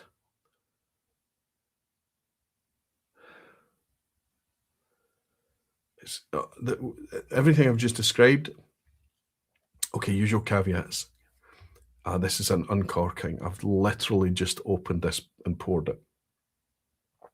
But everything I've just described right now is forefront and obvious. So I tend to immediately look for what's behind it, what kind of character is behind it, what kind of cereal notes do we have, what kind of fruit notes do we have. There is the what's coming first is that it might develop into fruit, but it's sweet and sugary at first, so a bit of ice and sugar. But then I've got those kind of sweet candied strawberries. The kind of foam strawberries you used to get as confectionery. I don't know if that's a British reference.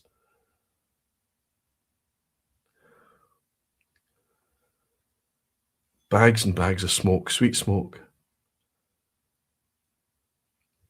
So in the past, Torabhaigs, to me, there's been lots and lots of clean, bright citrus. And there's been lots of outdoor blasts of outdoor air and that type of thing. Things that would absolutely take you to coastal style. But this is still a wee bit closed, I think. It's all about the big dollop of sweet smoke. But like I say, I think that even as the night went on, maybe we'll try a wee splash of water after we sip it neat. Cheers, everyone.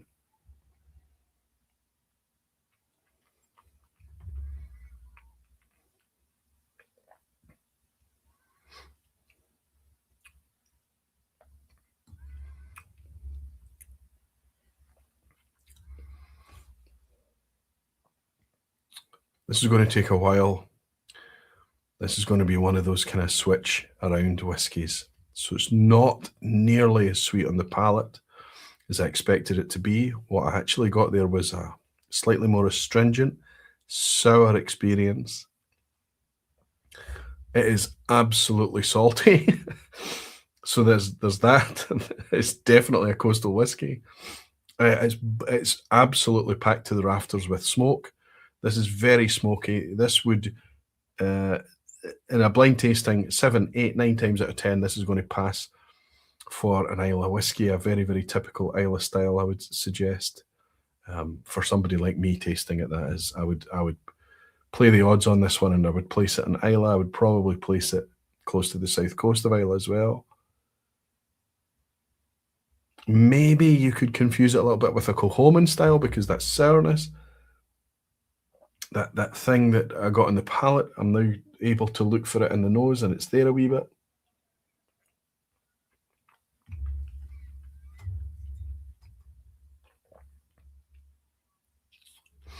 It doesn't feel as precise and as pure as the previous Torabhaig that I've had, or Torabhaigs. Let's put a few wee drops of water in it. I really need to remember a water dropper. I'm still using fingers, so I hope you don't mind.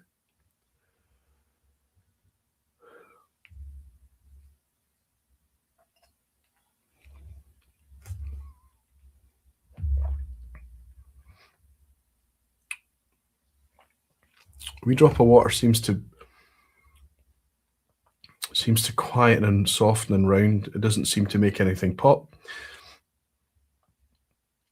Sweet lemon, maybe, but that kind of confectionery sweetness, just so much smoke, almost like there's just a kind of vibe in front of me right now, almost like a distant, cool cigarette smoke type vibe. Really, really, really surprisingly different from what I expected. What we've got here is we've got a core range. We've got something that they're saying, right, okay, now we've done these, we've done that, legacy series. we need to bring something out there that's going to be, this is our whiskey going forward. Now, that doesn't mean to say that it's going to be perfectly consistent, because as try as any producer might, consistency in malt whiskey, a batch made product, is always going to be a difficult bedfellow. But that is how that's the journey that they are now on. They've got a core range product out there, and this is it. Torabhaig's first core range. All the previous ones that you've had is leading up to this, almost like a work in progress, legacy releases. This one is a little bit more, I would say, oddly challenging. And I reserve the right to change my mind on this, because obviously just uncorked it and poured it out into the glass tonight. I expected this to be like the most wide mass market accessible, middle of the road. But it's a wee bit, it's not a bad thing. There's a wee bit of attitude about this whiskey. It's a wee bit out there. A bit of youth still hanging around.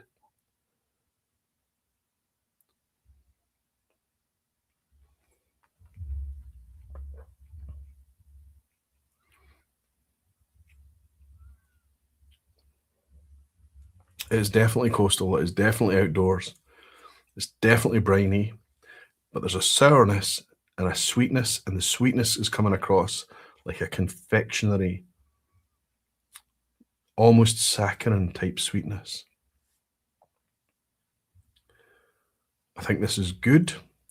I think it's interesting. I think it's wonderful to have Torabhaig in the £40 price zone, 40. I don't know what I paid for this online. I think 45, 47, something of that order.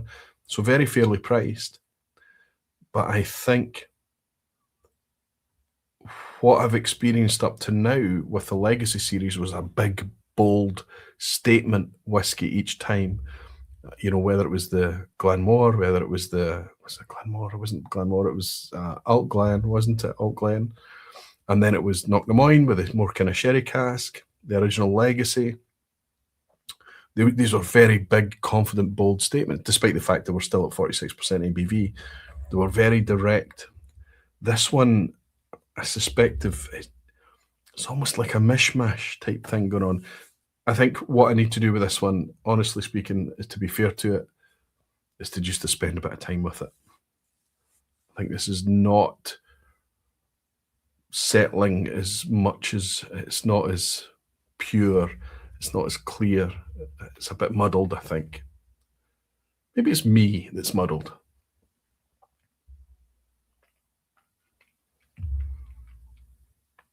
It's far more likely.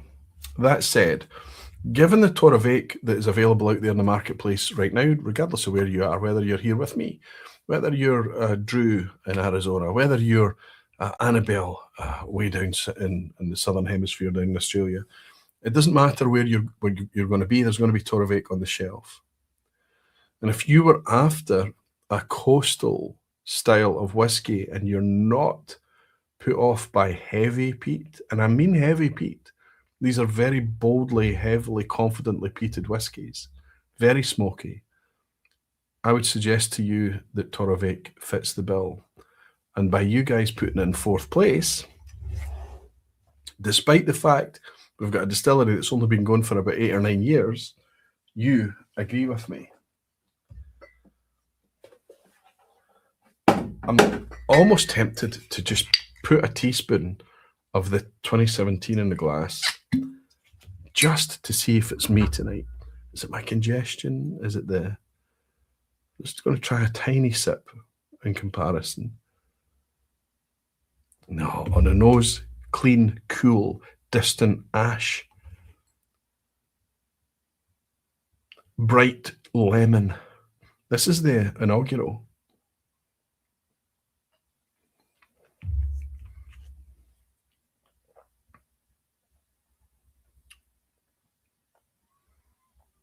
Like I say, it's not.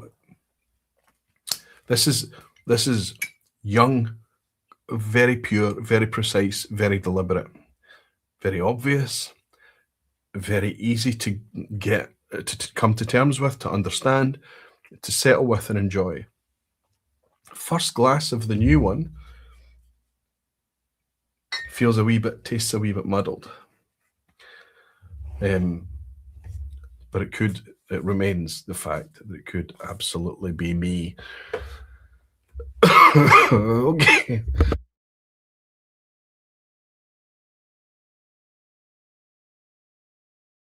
I do apologise. The more I speak, I think the more dry and tickly my throat might become. I need to get past this. It's frustrating for all of you listening as well. Rick Jaws is saying aggravating. It's no fun to be sick at work. If you need to cut the vPub short tonight, I'm sure nobody would deny you the time to heal. I don't feel sick in any way. I'm just pestered by an irritated throat. Hopefully it's not thrown my palate off in any way too much. Back in the day, says one glassman who's bought me a generous dram, good to see Warner. He said, back in the day, I would have said Talisker and Oban were the kings of coastal salinity.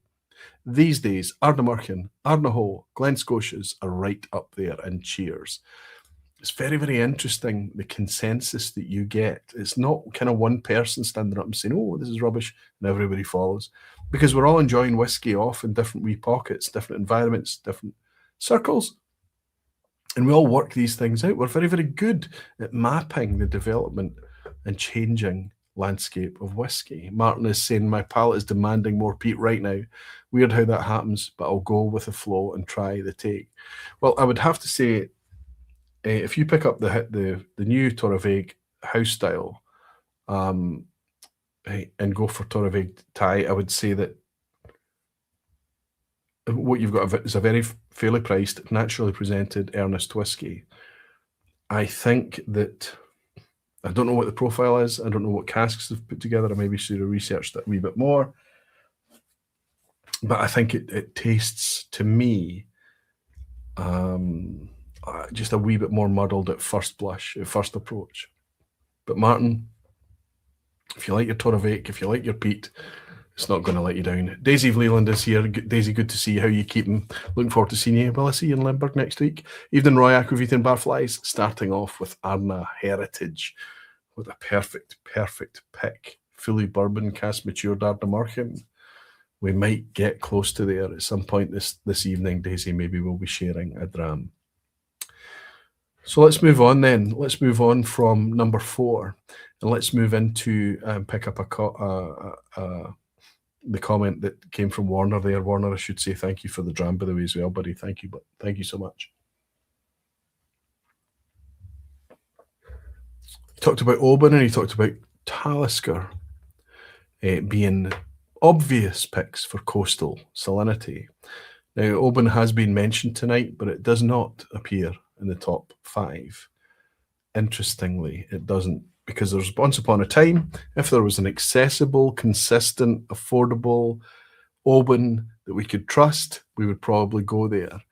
But it's not the case. The 14-year-old, the price has just been ramped up. Special releases, despite there being loads and loads of it, and then eventually discounted.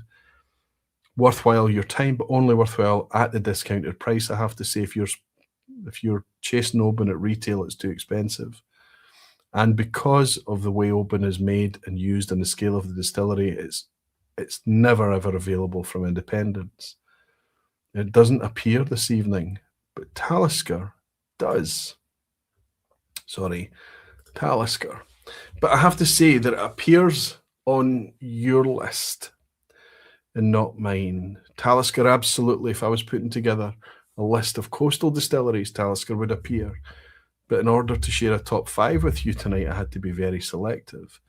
With 12% of the vote, this is huge compared to the 5% from Glen Scotia, 7% of Torabhaig, 12% of the vote for Talisker. You guys put it in 3rd place. Now, those of you that have got a good kind of mathematical mind, you might have worked out that about 26% of the vote went on the positions 6 through to 21. Then add that to the 5%, that's 31 for Glen Scotia, then another 7% for Torabhaig, it's 38. And then Talisker, 50% has been used up with only 2 places. Sorry, 2 places left, yeah. 2nd place and 3rd place. So that means that out of 21 distilleries, Two of them use up, as a percentage of the vote, 50%. And I agree with that. I agree with you on that. And we're going to get to them. We're going to get to them. However, you've put Talisker at number 3. Talisker at number, and I don't agree with Talisker at number 3. I've pulled the thing up for the second time there. I wouldn't have put Talisker in this because of what Talisker are offering us in 2026. And that's a big, big thing to say. Let me say to you that this is Talisker 10 today. This was on special recently in my local supermarket for £29. That's a good deal for a bottle of Talisker 10. But I'm going to also suggest to you that it's too cheap. Talisker 10-year-old, 45.8% ABV. That should be pure, and it should be natural, and it should be all of that salt and pepper, beautiful, weird, unique character that it always had. This today doesn't have that. Talisker 10 today has become syrupy and sweetened and far too homogenized. Famously, once upon a time, 10 or 15 years ago, if you read any tasting notes on Talisker, whether it was a 10-year-old or anything else, Distiller's Edition, whether it was the 18, you would also almost always hear about people talking about like a peppery catch, especially on the finish. And this 10-year-old, it doesn't exist. It's just not there. This is a lightly peated any man's whiskey. That's what that is today. It's remarkable how homogenized and how nondescript this whiskey has become. They are capable of bringing out really, really good expressions. The special releases occasionally are very, very good, worth your while. The 8-year-old from 2018, the 15-year-old from 2019. Some exceptional highlights have been around recently. I've got one here that's a non-age statement. Why is it non-age? Non-age statement, 59.7% natural cask strength, and this is from just a mixture of ruby port casks, white port casks, and tawny port casks. From memory, I think this is a 2022 special release. The only reason I picked this up is because I got it for less than £50, and 2023 special release. This one is my mistake. So it was just kind of one of those. Okay, it's so affordable. I can't really say no now, but you can see I've had like 1 or 2 drams out of it, and it just doesn't do anything for me. What we want is it's a little bit like the Bowmore story. They've moved in a direction that I think is successful when it comes to moving volume product, and I can't tell what's moving the volume product. Is it the descriptors? Is it the price? Is it the flavour? I actually think it's got much more to do with the colour of the whiskey. Darker whiskey sells. Coastal whiskies shine best when they're bright and fresh, quite separate from the colour. Often the colour is very, very pale. Often it's from refill casks, second fill bourbon, occasionally first fill bourbon's okay, or a mix of all of those. These Taliskers that I've been holding up to you at the moment, they're not the darkest whiskies, but they're darker than what my experience of the best Taliskers have been. So I'm not going to pour a Talisker. Instead, I'm going to share with you what I would put in place. And I think it might surprise some of you. James Dickinson. James, you bought me a very generous dram. James Dickinson 8105. It might be the first time I've welcomed you here, but it's nice to welcome you here with a dram. Thank you. Enjoying a dram or two on me. Thank you very much, James. Where are you? What have you got in the glass? Is it the first time I've welcomed you here?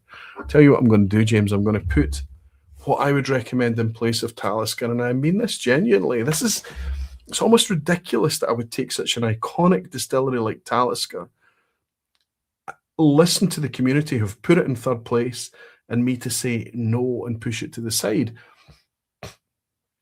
It's the only one that you guys put in the top 5 that I don't want it to be there. And here's the reason why.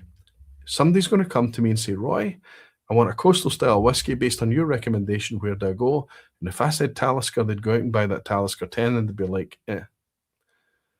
I think there's a good chance that they wouldn't get anything of that coastal style that I'm talking about. They might get a wee bit of salt, they might get a wee bit of peat, but it's going to be kind of smothered almost with this kind of first fill, overly active cask, homogenized, heavy-handed blanket of sweet and nullified, neutered, engineered, homogenized, all the kind of negative stuff. We remember how unique and fresh and precise and detailed Talisker 10 used to be. And we don't understand why it isn't today. It's how I feel. So here's what I'm going to do. In order to raise a glass to James, I'm going to raise something to you and tell you what I would offer in its place. Because there's a distillery in the northeast of Scotland, very close to the coast, that is not often associated with coastal anything. But now these days it says coastal in almost every bottle. I'm talking about Glenglassaugh.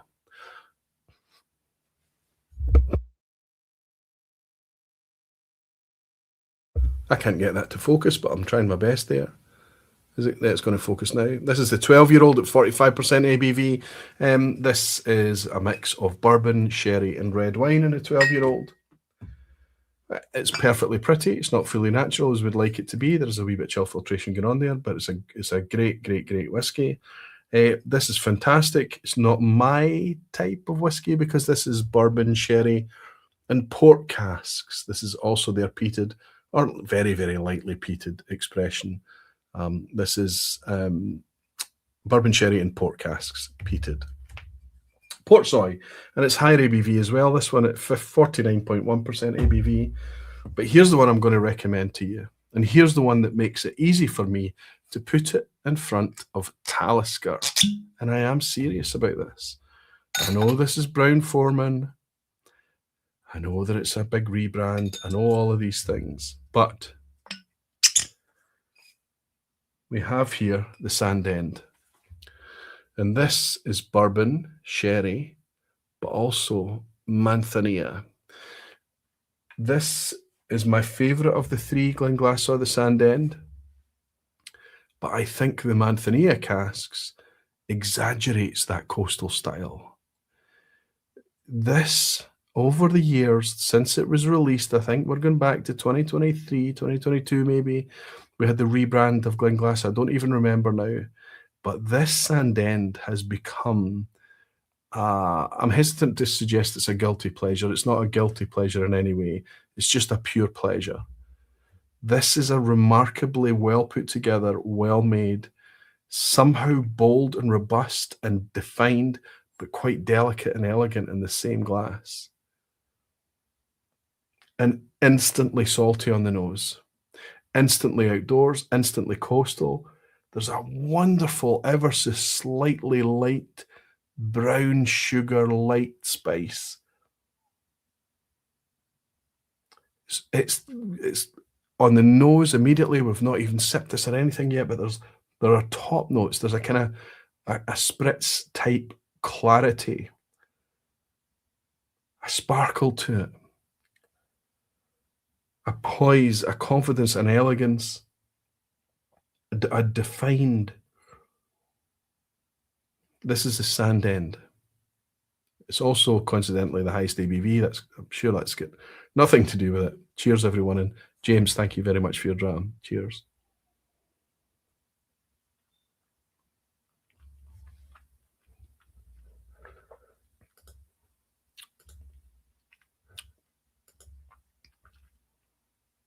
That's marvelous.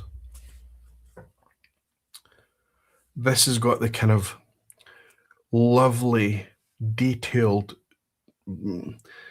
let's not go as far as tropical fruit, but let's say sweet, ripe fruits, sweet gooseberry, lychees, white melon flesh, that kind of lovely, like top end fruit. It is salty, but it's everything else is distracting you. The kind of it's just a good whiskey.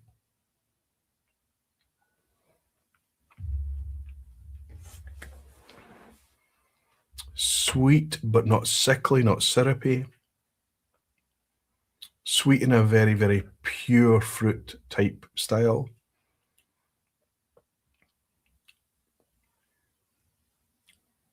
It's elegant, long finish. There's a maturity about this. It's a non-age stated whiskey, but there is a maturity. They're not throwing in lots and lots of 3-year-old into this. There's going to be some nice whiskey in this. In style, okay, we hear that there's a bit of sherry in there. We hear that there's a bit of manzanilla. That might be the manzanilla helping to bring some of that light brown, lightly spiced fruit and that salty aspect maybe. But this leans, and I suspect this is why it's my favourite, it leans heavily towards bourbon. What say you? Does that surprise you? Does that surprise? Ian Bruce is saying, good to see you, Ian. He's saying, totally agree with your point on Talisker. Such a shame it's not getting to shine as a natural product. I would have included Talisker along with Tobermory, Glenglassaugh, and Macduff. Well, interestingly there, Macduff was in the list. In fact, there's a Macduff over there I was going to use. I'll use it in another vPub in the future. I did buy a bottle specifically for this vPub tonight. Glenglassaugh said it's mentioned. Tobermory has been mentioned tonight. It's not in my top 5 here, unfortunately. But it's nice to see that it's interesting that we agree on Talisker. Graham Fraser is here. Graham, good to see you, buddy. A bit like Ardbeg 10, Talisker 10 seems to suffer from batch variation. The difference between the two, I seem to pick up the bad batches of the Talisker 10, and the only batches of the Ardbeg 10 I've had recently have been sublime. I had a very good Ardbeg 10 2 bottles ago. And I was nervous when I bought the replacement bottle, Graham, that it was going to be not as good. Neck pour suggested it was about the same, but as I've got to, and 2 or 3 drams into the latest Ardbeg 10 I've got, it's a cracker. I'm loving it. I probably need to share the bottle codes and things like that, but if people who are into such things. But you're absolutely right. It's single malt whiskey, Graham. It's going to be batch. It's just part of it. It really is. Bruce Bernard, good to see you, Bruce. He's saying, I love the Sand End. Good to hear that you're enjoying it as well. Fantastic. Glenn Duncan is saying, Aquaviti. Glenglassaugh is just one I can't connect with. God knows I've tried. I wonder, Glenn, if you've tried any of the newer releases, the new branded ones, and those bottles with the kind of turquoise corks on the top. Glenglassaugh has been an up and down distillery. It's had a challenging history. A grain of malt. Good to see you, James. He's saying, have you tried the Sand End side by side with the Arran Barley yet? You must. Oh, wow. The Arran Barley is just about within reach. And I suppose it is a coastal one. Kyle Taylor is saying, Brown Foreman Aquaviti. Did you mean Pernod Ricard? Glenglassaugh? No. It's Rachel Barry. It's Brown Foreman. So Glenglassaugh, Glendronach, Benriach. It's Brown Foreman. In fact, Glenglassaugh is actually currently silent. One Glassman is saying, you made me go back to my Sand End. Now it's obviously salty to me. Power of suggestion, question mark. This is the point, and this is why we need to give ourselves up a wee bit to kind of open our minds and not being kind of guarded. Because even if it's a power of suggestion, even if you're just sitting with somebody and they say something and you taste it, give yourselves up to the fact you just taste it. You taste it. And then whatever you taste, you're more confident about sharing what you taste in the hope that maybe once every now and again somebody else will say, yeah, I totally get that. I taste that too. And what you're trying to do is get better at vocalizing and feeling more confident about talking about the tastes and flavors in whiskey and trying to just try and understand why it affects us the way that it does. But you're also trying to get better at parsing the flavors out. And you can only do that through practice. And you can only practice if you find yourself in company that you feel comfortable and confident with. So power of suggestion is as good as anything for me, Warner. Go right ahead and enjoy it. It's just good fun. Hey, Grain of Malt James is saying, third pour of the Smögen Aquaviti hitting its stride. I'm so glad you're enjoying it, James. You can see I've got a couple of bottles up here. parked right next to Ralphie. Ralphie gave me a wee gift this week. This is his Bothy blend. I wonder if I'm telling tales out of school. This is a gift from Ralphie. This is available now. It's on sale. It's a blend project between Ian Croucher of North Star and Ralphie. And they've put together some really quite bold sherried malts. If you want to know what the bold sherried malts are, then it's all a big secret because they're not allowed to tell you what's in the whiskey. They're not allowed to put a label on the side there. They're not allowed to tell you which percentages are involved in such a project. This one is a 10-year-old, sorry, an 11-year-old Bothy blend, but it's to celebrate 10 years of North Star Spirits. 54.1% ABV, an incidental ABV after the blending. It's got Ralphie's picture on the side, a wee gift, and it might be the lock-in on Sunday. If you remind me, I'll open this. But it's sitting here alongside my backup bottles of Smögen. Listen, there's a huge interest in Smögen right now. People are super curious, understandably. And now that it's available in the UK, not just through my bottle, but multiple expressions, it's getting a lot of excitement, a lot of interest around it.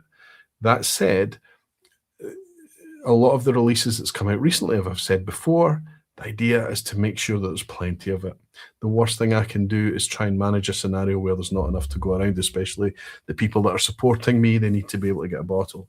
But isn't it nice to just be able to go out and almost kind of treat it like a fairly well furnished small batch, limited edition, that type of thing, where there's plenty of it to go around. And if we try it, if we buy a bottle and we like it, we've got the ability to pick up another bottle and be relaxed about this, rather than getting involved in a scrum and things like that. So the last few releases for Barfly bottlings have been with that in mind. And that's what's behind this. That said, it is ridiculously small batch, 550, I don't even remember how many bottles it was, 500 and something bottles. And when it's gone, it is absolutely gone, because we picked this 3 casks out of a total in existence on the planet of 8. And I suppose that what's left, those 5 casks that remain, are going to be put off to the side to age for significantly longer or be used for other projects in the future. This is a very rare product, this Smögen. James, I'm really glad to hear you're enjoying it. Ben Whiskey with Molly saying, is Port Charlotte salty? I would say yes. Bruichladdich already been mentioned, so I don't think we were separating between Port Charlotte as a brand and Bruichladdich. But for me, there's a coastal salinity, mineralic I would lean on for Bruichladdich. But as you mentioned, Port Charlotte there, Ben, I would suggest to you that the peat smoke exaggerates that quality a wee bit. But also think that because it's so heavily peated, it could smother it ever so slightly too. Chat's jumped down. I hope that's okay. I hope I've not missed too much. It looks like Ted Brooks, my pal Ted, so thank you so much. He's been very generous and sent out 20 Aquavitae gift memberships. 20 random memberships has gone out there to people watching in the background in the chat. And it's amazing to have you all on participating. There's going to be a majority of you that are quite quietly just sitting back, dramming, not involved in the chat and things like that. And I want you to know you're welcome here, and that's absolutely fine. You don't need to feel like you have to chat, but you might enjoy it. Did you not like the evolution at all? Glenglassaugh Evolution. I really loved Glenglassaugh Evolution. I absolutely did love it. Loved the 50% ABV of it as well, Bruce. And I seem to remember having a not so positive reaction to the new branding when it came out, and it's taken me a wee while to adjust to it. My pick of the 3 is Sandend. Fairnight Walker is saying recently Brown Foreman is in talks to merge with Pernod Ricard, but also Sazerac. I think that's probably what the chat was about earlier. Obviously talking about, but listen, there's nothing established there. I think there's a kind of positioning thing going on. They had to both release joint statements that they were in discussion. As far as I'm aware, I've been out of the loop a wee bit, but there's nothing agreed there. Whiskey Mechanic, good to see you, buddy. Saying the power of suggestion is real. Example, I will start physically sweating just looking at a packet of spicy noodles. I hear you. Just looking at a packet of spicy noodles. No smell or taste.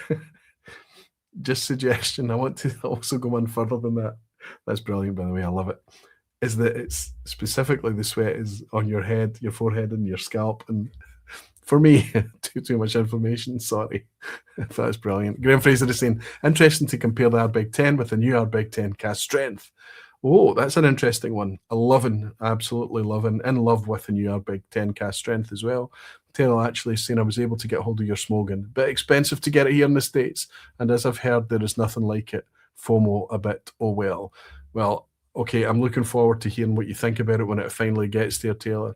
I'm a wee bit nervous for you and hope it's worth the wait. It is, I would have to suggest Smögen generally is a unique whiskey. The Barflies Askeim Smögen version, 10-year-old, is too.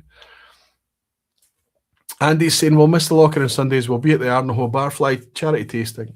Can you say a huge thanks to all the Barflies who have supported this by buying raffle tickets? It's unfortunate that I'm going to miss it too. I knew that there was going to be tricky, a busy April for me. I couldn't commit to going along.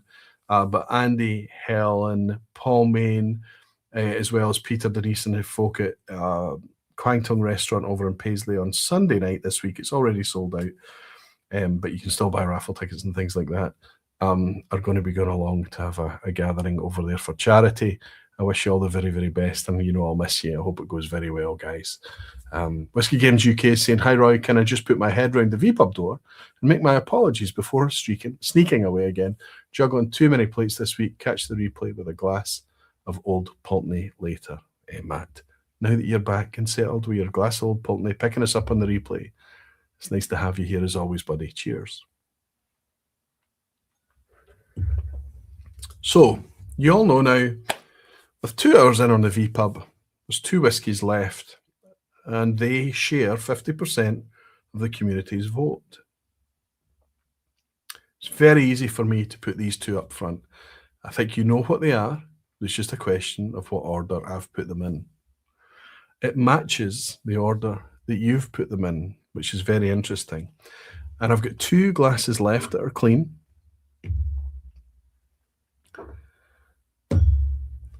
Which is just as well because I've got a bottle to uncork for each of them. In 2026, which is different from 2016 and 2006 and 1996. Whiskey's always changing. But in 2026, these are the top 2 coastal whiskies in my mind. Position number 2, because it is by default, and in my mind always has been, mostly marketing, often in the glass. Position number 1 is in position number 1 because it is just so brutally sledgehammer, obviously coastal, regardless of the metric that you measure coastal by. Every single word that came up in that word cloud I popped up earlier is going to be in the thing that I pour into glass. Number 1 is my favourite and what I think is the best coastal whiskey if you want to share a coastal style with people as a recommendation. However, let's get number 2 out the way.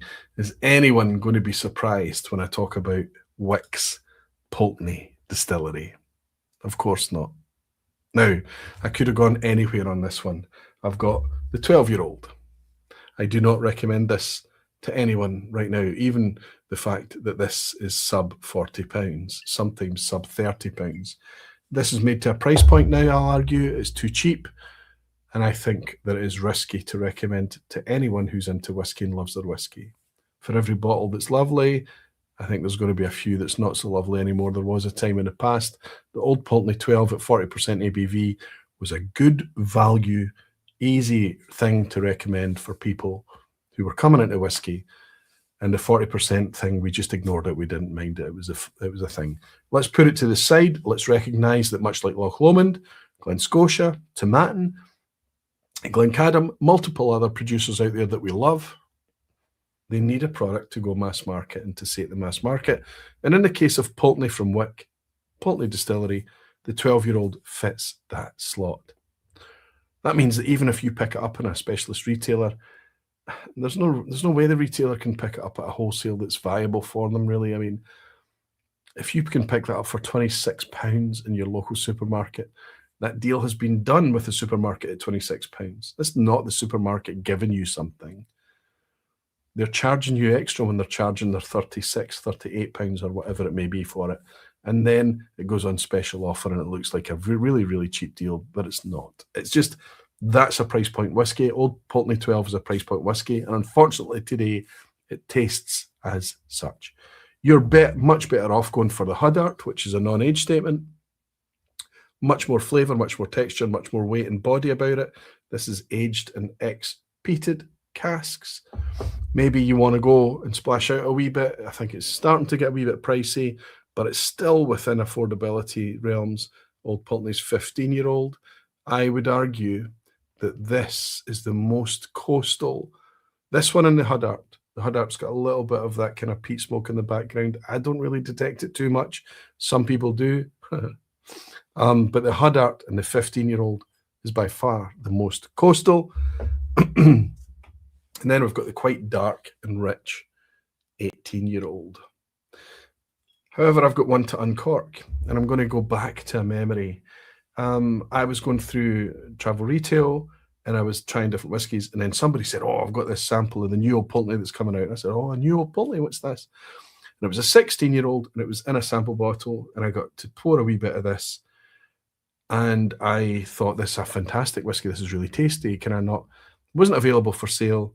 And every time I've been through global travel retail, regardless of whether it was the UK, Europe, it doesn't matter what, I always had a wee look at the Old Pulteney section, and I never saw this whiskey, and I thought that maybe it just never existed, and it never came to fruition.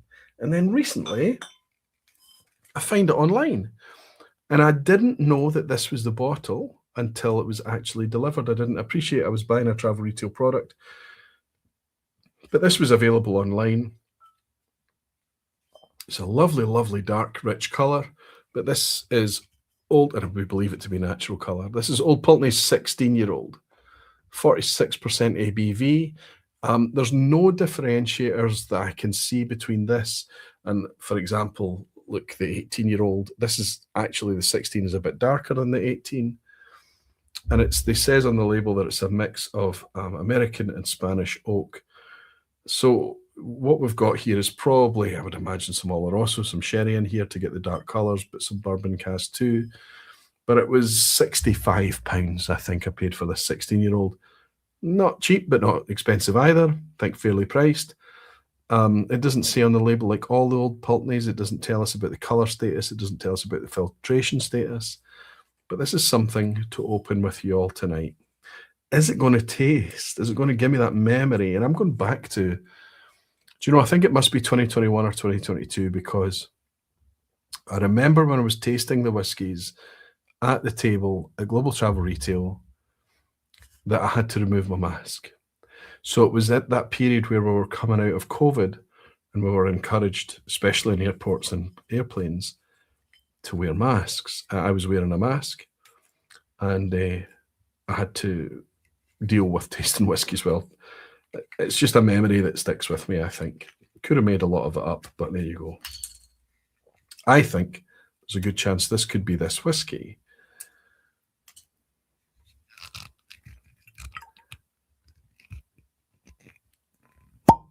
There we go. Let's get it into the glass. Wow. So the noise is coming from that very, very unique neck from Old Pulteney, right? I'm only going to pour a wee drop of it. Usual caveat supply. It's an uncorking straight out the glass tonight. Oh, on the nose, it's like nothing else we've touched tonight, nothing else we've touched upon. This is a really dark whiskey. This is almost the antithesis of the colour we might imagine if we talk about a coastal whiskey style. This is really rich.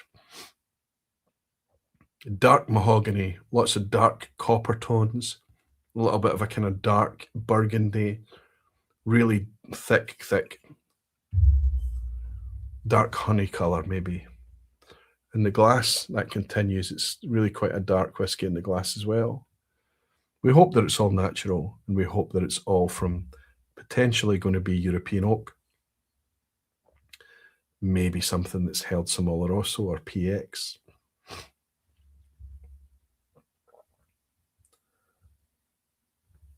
Very soft. The nose is very soft, but that's not a negative soft. It's quite a comforting soft.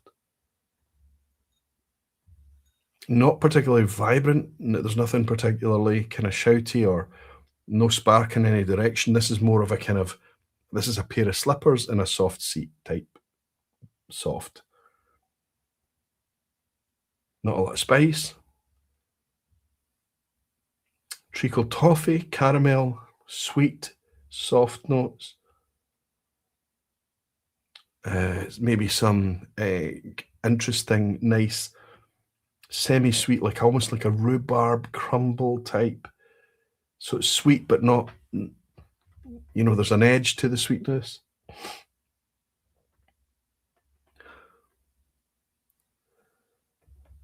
Let's coat the glass. See if we can get as much out of this as possible. 46%. For me, it's easy to just stick my face right in and explore. Is there a kind of dry, nutty quality to this? I'm not sure, but there's something that's a wee bit on the edge there. But all in all, it's a kind of, this is a leather chair type. This is a kind of comforting, you know the style of whiskey this is. There is nothing on this that's taken me to the coast. This is the maritime malt. But I'm really struggling to get a salty aspect to it. Let's have a wee sip. Cheers, everyone.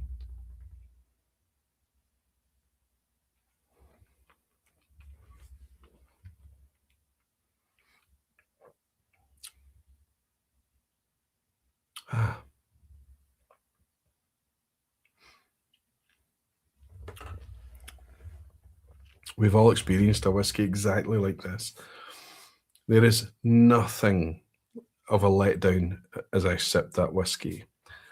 It is exactly as it nosed. It's exactly as I expected it to be. It's playing out on the palate as exactly as I expected it to be. But in that, there is almost a little bit of a letdown in the fact that it's almost quite plain sailing. I think it's quite simple. I think it's quite straightforward. I think it's quite obvious. There's nothing particularly shouting in any direction. It's clearly a very well made, very well put together, but I think it's a very soft and safe whiskey. I bet it flew off the shelves at travel retail because of how lovely and dark it was. Although I suspect that when it's in a box like this, not a lot of people are going to see the colour, but when they see the colour, they're going to be drawn in. There is a nuttiness. I want to say like an almond, a bag of almonds or something.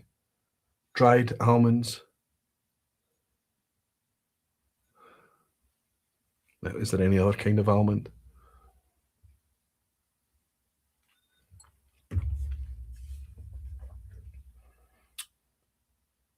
Safe, tasty, good, easy.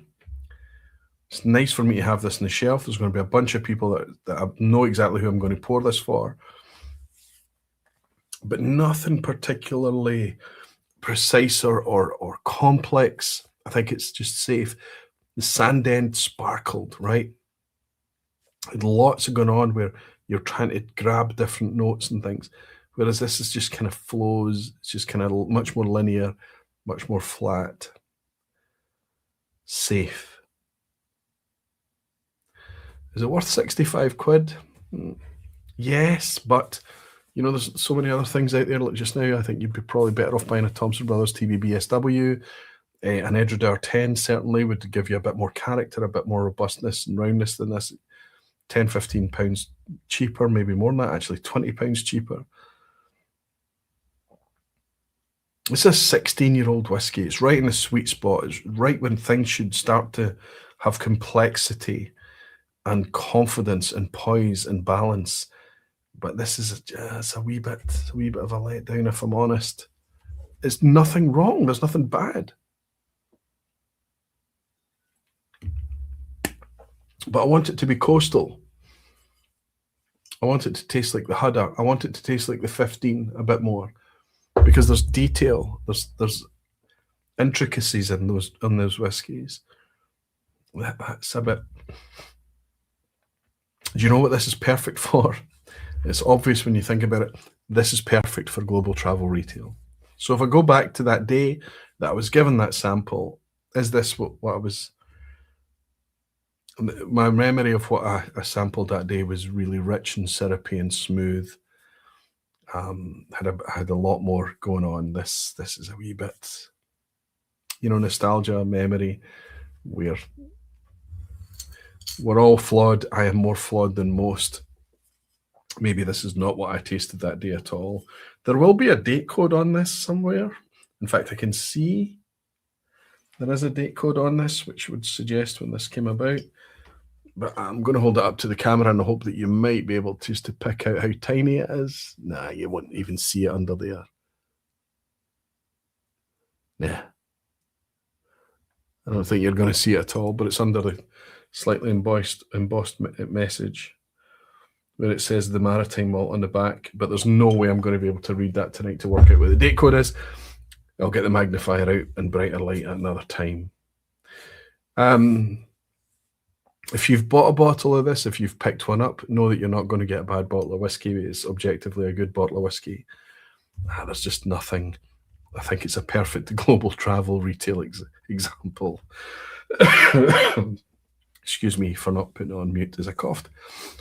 So there's only one more to share with you. How many people can guess what my number one is and what your number one is for a 2026 example of a coastal whiskey? Let's hear your predictions, please. I really enjoy Old Pulteney from the 17-year-old, 21-year-old, 25-year-old, but even the NAS 2 Hudder Flotilla.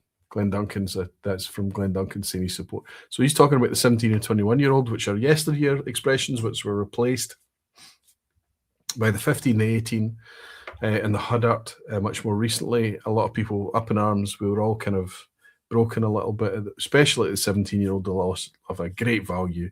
That 17-year-old used to be a £50 bottle of whiskey, and it was a peach for it as well.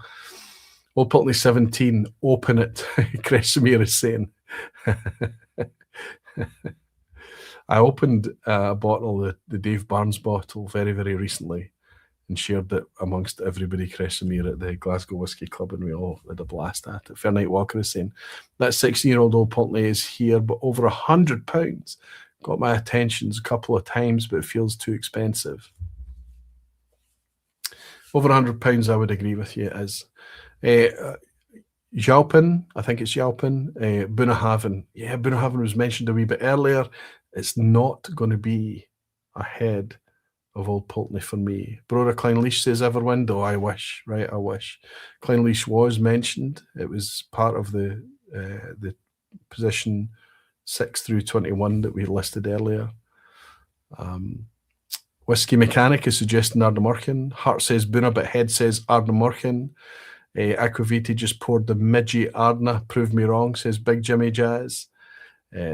Okay, so obviously you guys are going with Ardnamurchan on this. Just finished my dram of 04-2202 for my number one guess. Aquaviti says Klitzt. He's talking about Ardnamurchan as well. Ebhead Rolf is showing off. He's saying, I only have 4 left of the Old Pulteney 17. Because it was affordable, because it was ubiquitous, and because we knew it was disappearing, because we loved it, so many of us stocked up on it. One Glassman Warner is saying Ardnamurchan. Dram Session is saying Ardnamurchan. Dram Session, it's nice to welcome you here, buddy. Brian Kawais, celebrating being a member of the Barflies for 27 months and saying a rare Friday off for me. Ardnamurchan for me. Thank you for being a supporter. I've got my last clean glass tonight before we go into the quiz at the end, and I can share with you all that, surprise, surprise, I think the number one coastal example of a Scotch single malt whiskey in 2026, and you agree with me, is Ardnamurchan. 26% of the vote, which is significantly higher than the 20% that the Maritime Malt Old Pulteney received. 26% of you suggested Ardnamurchan. The first thing that pops into your head when you're asked to recommend a coastal single malt Scotch whisky would be Ardnamurchan. Not only is it the first thing that pops into my head today, but it's also the most stress-free, wonderful thing to be able to recommend. And I know they're going to go into a retailer, they're going to browse online, and they're going to be offered Madeira, Sherry, Sauterne, cask strength. They're going to have all of these different varieties. I'm just looking up at my Ardna shelf here. I can see a 10-year-old, an older 10-year-old. I can see a heritage barley with grain release as well. I've got more Ardnamurchans on my shelf, probably than many others, maybe with the exception of a few other distilleries, but Ardnamurchan's certainly going to be up there. But the one I'm going to uncork with you tonight is a replacement bottle of something that I've polished off quite recently. And I polished it off with such appreciation and such genuine gratitude that I knew that it was only a matter of time before this bottle was replaced. And it's not the cask strength. It's not a single cask. It is ubiquitous. It's available everywhere. And if you wanted to taste the premier example of a coastal style, did see what just happened? I've never seen anything like that in my life. It's so excited to get out the bottle that the cork literally just blew clean off. It's lying over on the floor. Look. So there's no uncorking. Oh my goodness. Yeah, it's live. This, and I'll be careful not to pour it onto the laptop. This is Ardnamurchan's AD. This is the entry level core range, 46.8% ABV, I think it is, 46.8. And this is the one I would be recommending to everyone. Let's hope with this latest batch I picked up just this week that I don't go astray, that I have not led you astray. I need to at some point go and get the cork for this. That was incredible. I wonder if that was caught on film, on camera. It is literally concentrated essence of coastal whiskey. Whatever metric you use to measure this, whatever you used to describe, to articulate, to vocalize, to talk about what makes it coastal, immediately you put your nose in this. It's salty. It's the saltiest of anything I've nosed tonight. It's obviously overtly salty on the nose. Lots of minerals, lots of seaside notes, seashore pebbles, rock pools. I know there's peat in this and there's smoke in this, but it's mild to my nose, especially tonight. It's light on smoke. The only way I'm talking about peat or even mention peat is that there's just a distant kind of almost grass-fed dry fire in the distance. And you've got this lovely sweet malt. Even on the nose tonight, dare I say, and I don't think I've ever said this with an Ardnamurchan before, this fresh bottle, just freshly cracked, there's a kind of waxy element. There is a genuine waxy, maybe not a pack of fresh crayons, but like a nice clean white wax. The fruit is orchard, crunchy green pear apple, and a nice dollop of a dry, slightly sharp, tart citrus. Still sweet. But the sweetness here is not like sugar, it's not like fruit sweetness. It's like a sweet, creamy malt. I think everybody talks about how we, and I'm one of them, quite happy to rock up and overly get excited about Ardnamurchan. But for me, it's actually hard not to, because it doesn't seem to matter what they release, what cask it's from, what strength it is, small batch, core release, single cask. I have never been disappointed by anything that's come from Ardnamurchan, and the common feeling I get every time I buy, open, enjoy, share a bottle of Ardnamurchan is excitement for the future. The future of Ardnamurchan, the future of this whiskey, of course, but the future of Scotch whiskey. It makes me genuinely appreciative that such a gem can exist. It's only been in existence for 10 or 11 years now. But this is coastal whiskey. This is Talisker to me. What Talisker used to be. When Ralphie said to me, coastal whiskey, I'm drawn to say Talisker, but not modern Talisker, the old Talisker. And I think this is the style of whiskey he's talking about. I think it's just so... Anyway, let's just drink it. Cheers.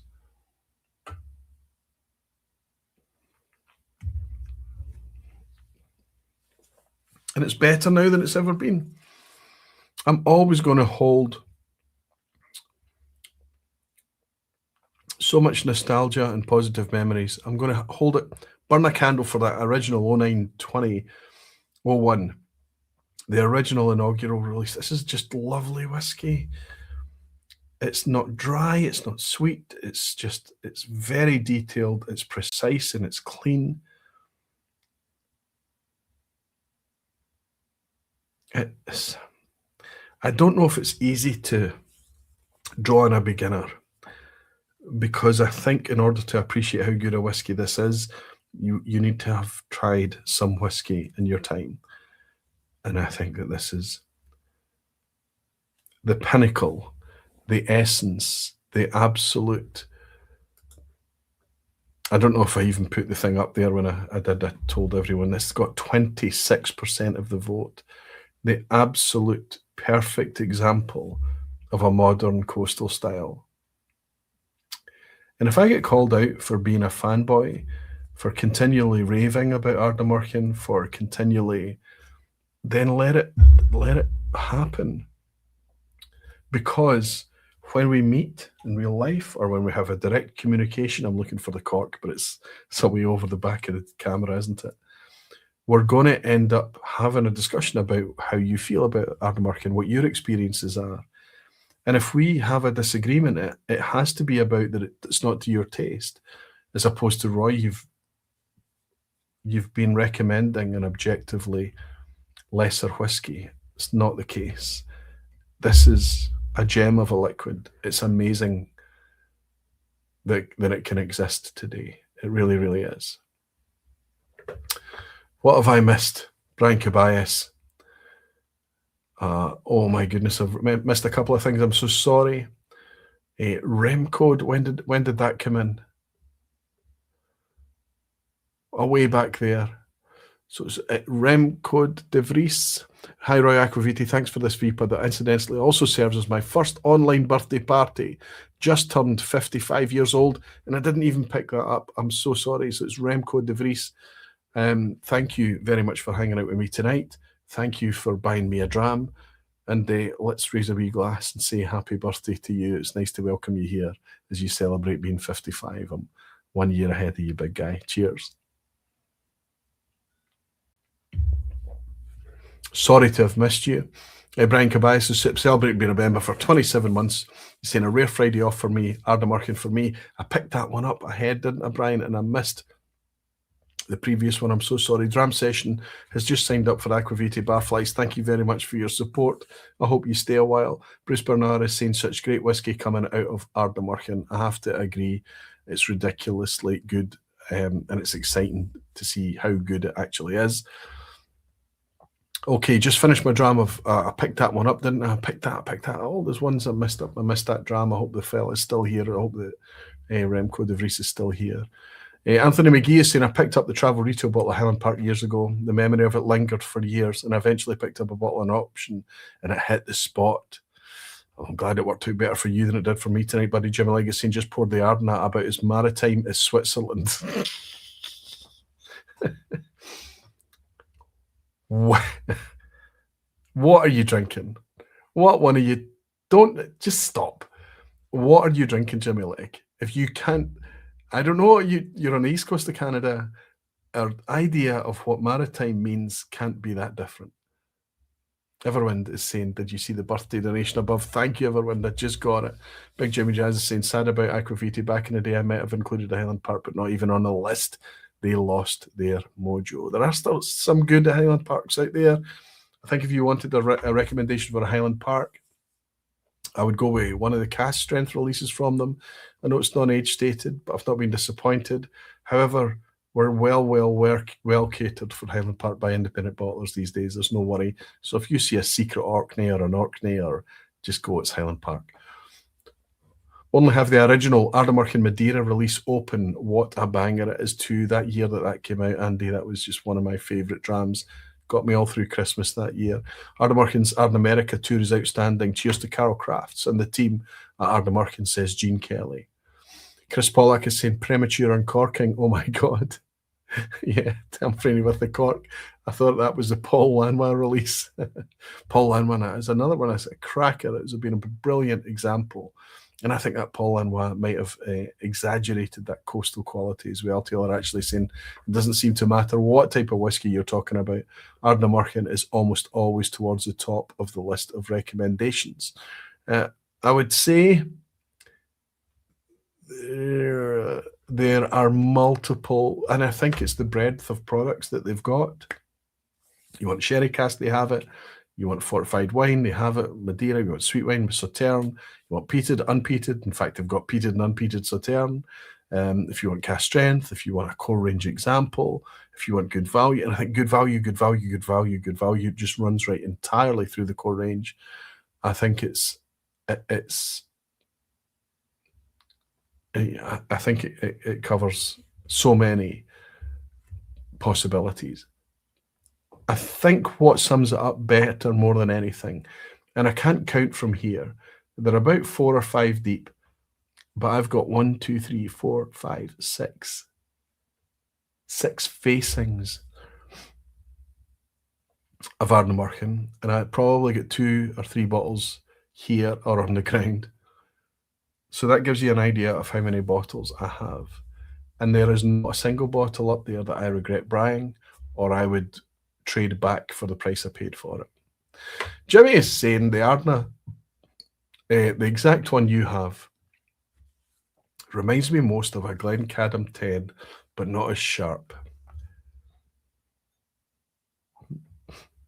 I think Glencadam 10 is much sweeter, more fruity, more hay.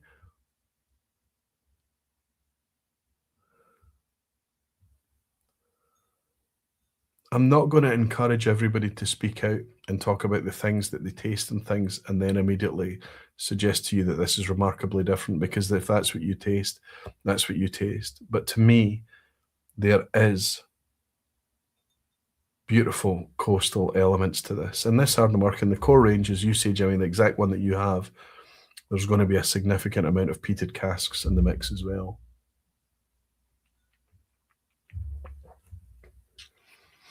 Lance back and saying, Aquavita, just pop in to say hello to all the amazing whiskey folk here tonight. I can't stay, but we'll be catching up later tonight on the replay with an Ardnamurchan Madeira cask. And cheers, Lance. Thank you for popping in to say hello now that you're back a wee bit later. It's nice to have you back and resting with a glass of Ardnamurchan. Pedro in Brazil is saying, leaving earlier today, Aquavita and Barflies. I'll catch the quiz tomorrow. And I wish you all an amazing weekend. And Tom Frenney is still here. Good to see you, Tom. He's saying there's an interview by the Whiskey Stories with Alex Bruce where he says, as far as he can, the inspiration for Ardnamurchan is the old-style Talisker. I feel they're beyond that now. I really do. I think it's quite, to design a whiskey that's going to be like a whiskey, you can only go so far, and a lot of it's going to be kind of taking care of itself. But it's the first time I realised that Ardnamurchan was the new Talisker is when the first cast strength was released. Ebhead is saying, my last dram will be our Big 10 cast strength. I will thank me in the morning. Jimmy Legg saying, sweeter, never. Lemonade and razor sharp, yes. Brian Cabayas is saying, I'll be seeing Ardnamurchan Distillery in the coming May. Excited for the first time in a long while. Wish me luck on the drive. Brian, I hope you do. You'll enjoy the drive. I mean, just take it easy, be slow, be focused. But you know, the Scotch for Dummies boys I was with for a few days while they were here, they went on that drive. They took the trip up there, the west coast, and they absolutely loved it. No peat at all for me on this Ardna. Scan the QR code on the back, and it'll let you know how many peated casks are involved, buddy. I hope you're not suffering from my peat blight, my peat blindness. Did I get any peat on this?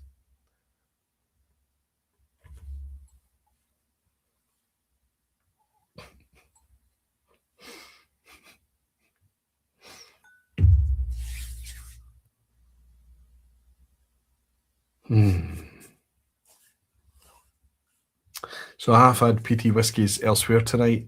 I have to be honest with you, Jimmy. We do find ourselves in agreement. I think there's a bit of peat in this, but I'm not picking up a lot of it. I suspect that in a dry glass, if I was to leave that dry, especially put a wee kind of a glass topper on the top and the dry glass a bit later, and then just take it off, I think I might get a bit of peat later on. I think it is there. It's a wee bit peaty. I've had a few tonight. Cheers, fella. I have 1, 2, 3, 4, 5, 6, 7, 8 whiskies, 8 glasses in front of me tonight. There are still a lot of whiskey, and about 4 or 5 of them still has whiskey in the glass. But you know that that's how I've come to try to measure how many whiskies I'll have on a Thursday night session. Excuse me, it's the Easter holidays here, so I have no immediate responsibilities early in the morning. So going to about 8 drams of an evening is okay for me. But we all have to be very mindful about how much we're actually pouring and consuming, especially if it's a school night, especially if we have responsibilities that evening or the next day. And a good way of doing it is to just make sure you don't pour into a dirty glass and use a clean glass each time.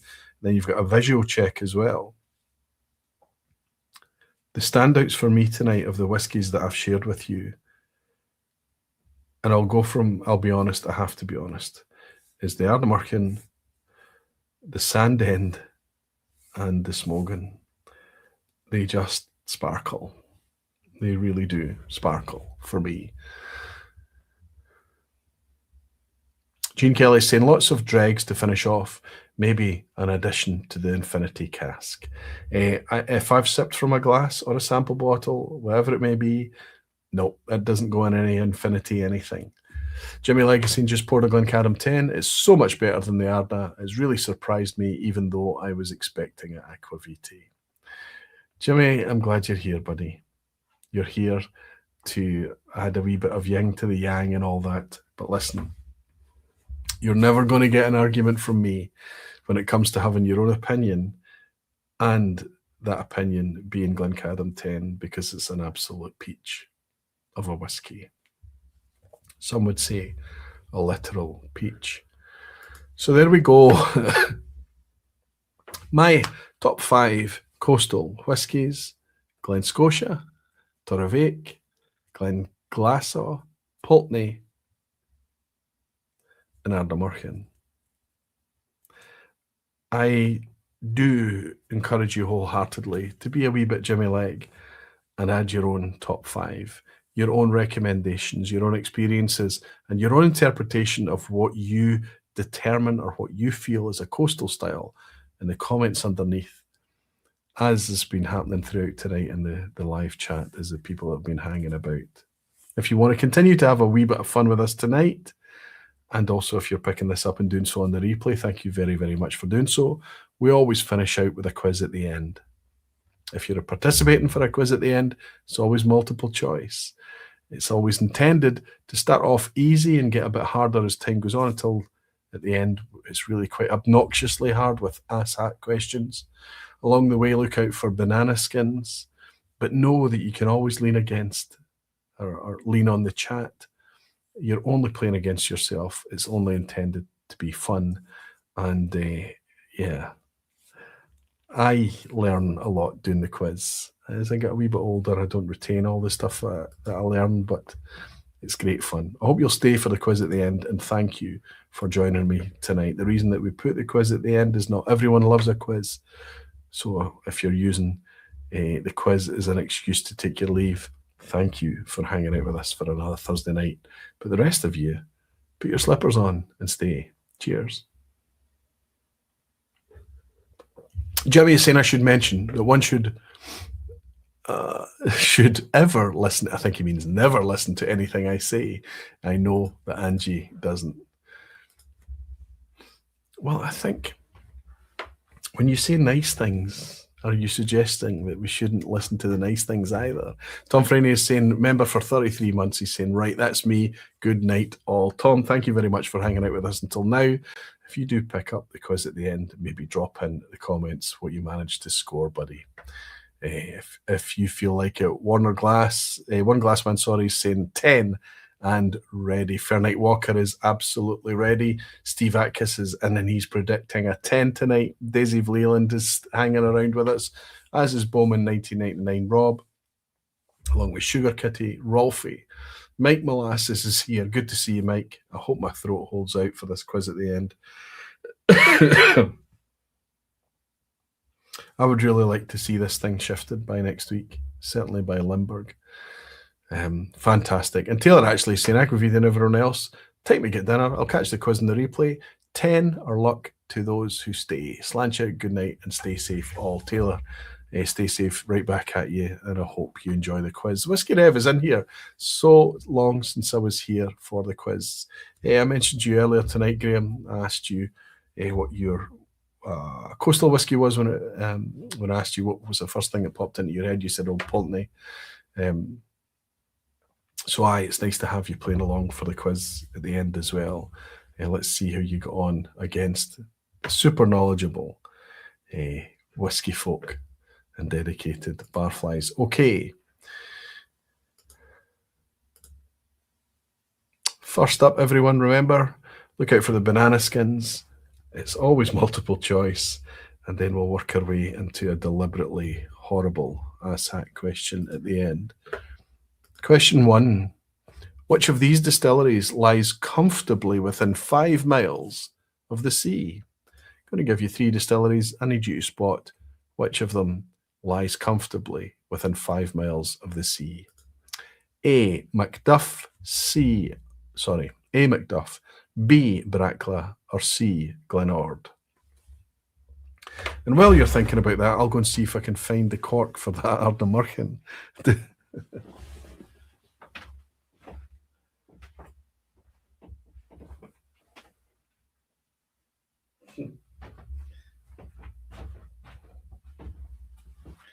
Wow.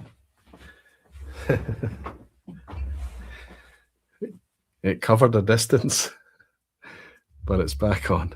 There, I can rest now that I know that the bottle's got its cork back on. I've never seen anything like that. I don't know if that's ever happened to me before. Jimmy Legg is admitting that he has no idea where Brackla is. Sugar Kitty, Jeff is pointing out, he's quite right, he's saying, watch that banana.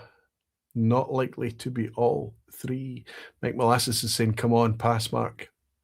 Tom Lindsay's in. Good to see you, Tom. He's saying, evening, Roy. I've got the legend that is Scotty Monroe calling by for a tour tomorrow. Looking forward to it. Yeah, I hope you have your bright smiles and your handshakes ready for one of the nicest guys in whiskey, Tom, tomorrow. He's arriving with you at 2 p.m. I can't wait to hear all about it. He's going to be the first of the bottle chasers to come down and greet you there. The rest of us are delinquent. We must try harder, Tom. Good stuff. Has to be A unless that's the banana, says One Glass Warner. I can tell you that A, Macduff is absolutely within 5 miles of the sea. B, Brackla, Royal Brackla, is actually also within 5 miles of the sea, whereas Glenord is within 5 miles of the estuary, the Bewley Firth and the Moray Firth. It's where the sea starts, but it is not within 5 miles of salty seawater. So if you answered A or B, you're right tonight. Sometimes everyone gets a freebie and it's A, B, and C is all correct. Unless there's a banana skin, it's likely that there's at least one wrong. A or B gives you a point tonight. Question 2, which of these distilleries is likely to be the furthest Scotch malt distillery from the sea? Which of these distilleries is likely to be the farthest from the sea? A, Deanston, B, Dalwhinnie, C, Ben Nevis. I think we touched upon this tonight, so if you've been hanging out with us since earlier, you're probably going to have a better chance at this. Bob Wenting is playing along tonight. Bob, good to have you still hanging out with us. Mike Molasses is here. Is Graham Young from Canada, superb buddy, still playing along with the quiz at the end. Bruce Bernard, Graham Fraser, Andy Hills, Bowman, Paul Gids, good to see you, Paul. Big Jimmy Jazz, Lassie, your Otsman, fantastic, Lassie, great to see you. Oh, it's so good that you're still here. The guy who bought me a dram earlier that I missed, Remco de Vries, 3820, is still in playing along with the quiz at the end, 1 for 1. Happy birthday, my friend. I hope you're enjoying your birthday week.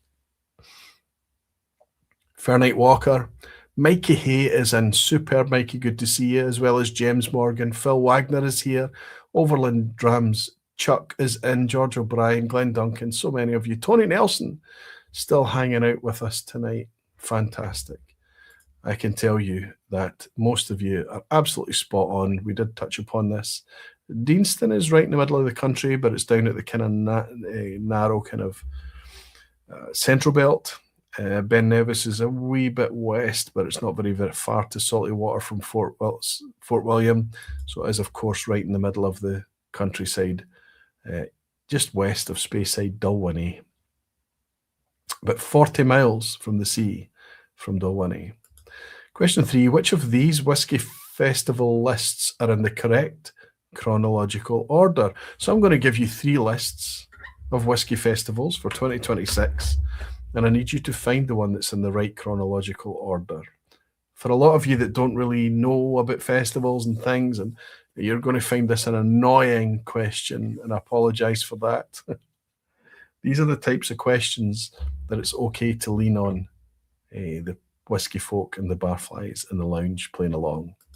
A, Independent Spirits Festival in Leith, then Spirit of Speyside, then Campbelltown. B, first Fishiel, then Glasgow Festival, then Spirit of Speyside Festival. Or is it C, the Campbelltown Malts Festival, followed by Fishiel, followed by the Independent Spirits Festival in Leith? Only one of those is right in terms of how the year falls chronologically, and I'd like you to tell me which one it is. I can unpin this comment now. I hope you'll all join Pete and everyone that's involved in the English Whisky Awards on the 24th of this month. I really hope to be there with you all. Except I think I'll be in Limburg, won't I? If we do join you there, we'll be joining in to say a quick hello from Limburg.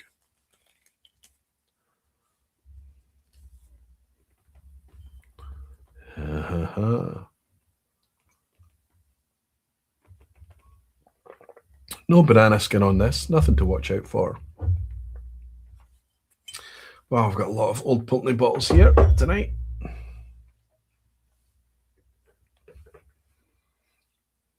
Glenn Duncan is admitting that he doesn't have any idea really, but he's going with A.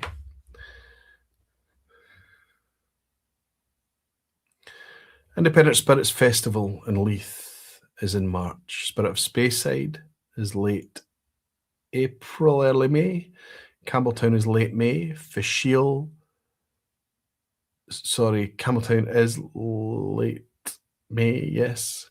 Fishiel is also late May into early June. Glasgow is November. So I don't know if that helps you. Quick hello from Toyoko would be great indeed, says Peter Frank. Yes, that's where we'll be. Jimmy Legacy, and I thought you had a few too many Pulteneys there myself. Do you have any old ones? I don't have any. You mean the old 17s and 21s and things? No, I don't have any on the go right now.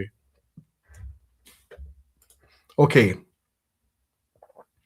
I can tell you that based on what I've just said, ISF, Independent Spirits Festival in Leith, Just a few weeks ago, we all hung out there together, didn't we?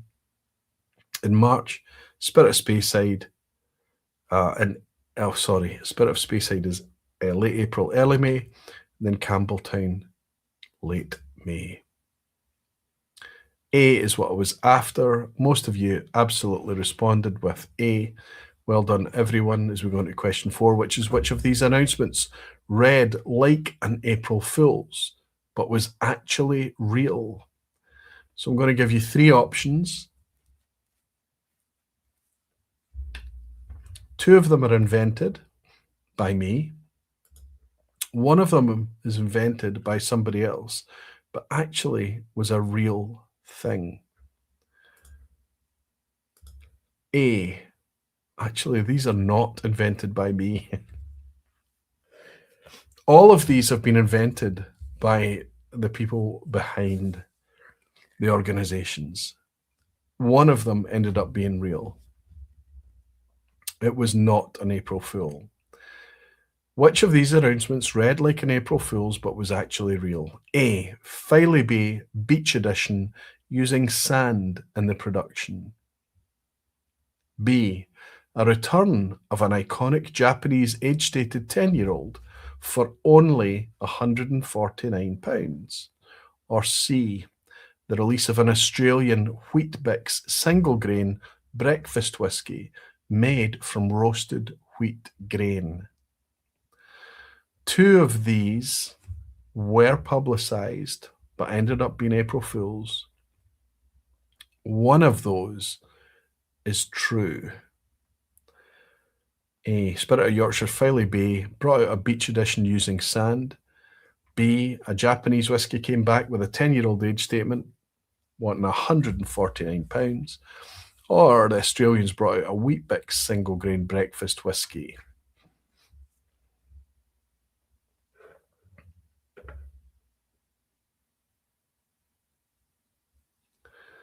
This is a tough one. Now that I look at this, this is tough. Maybe this should have been later. Or maybe it needs to be in position 4, but everything that comes later is even tougher than this. Could be a tricky quiz tonight. If that's the case, I apologise for in advance, but remember the pass mark is always 5 out of 10.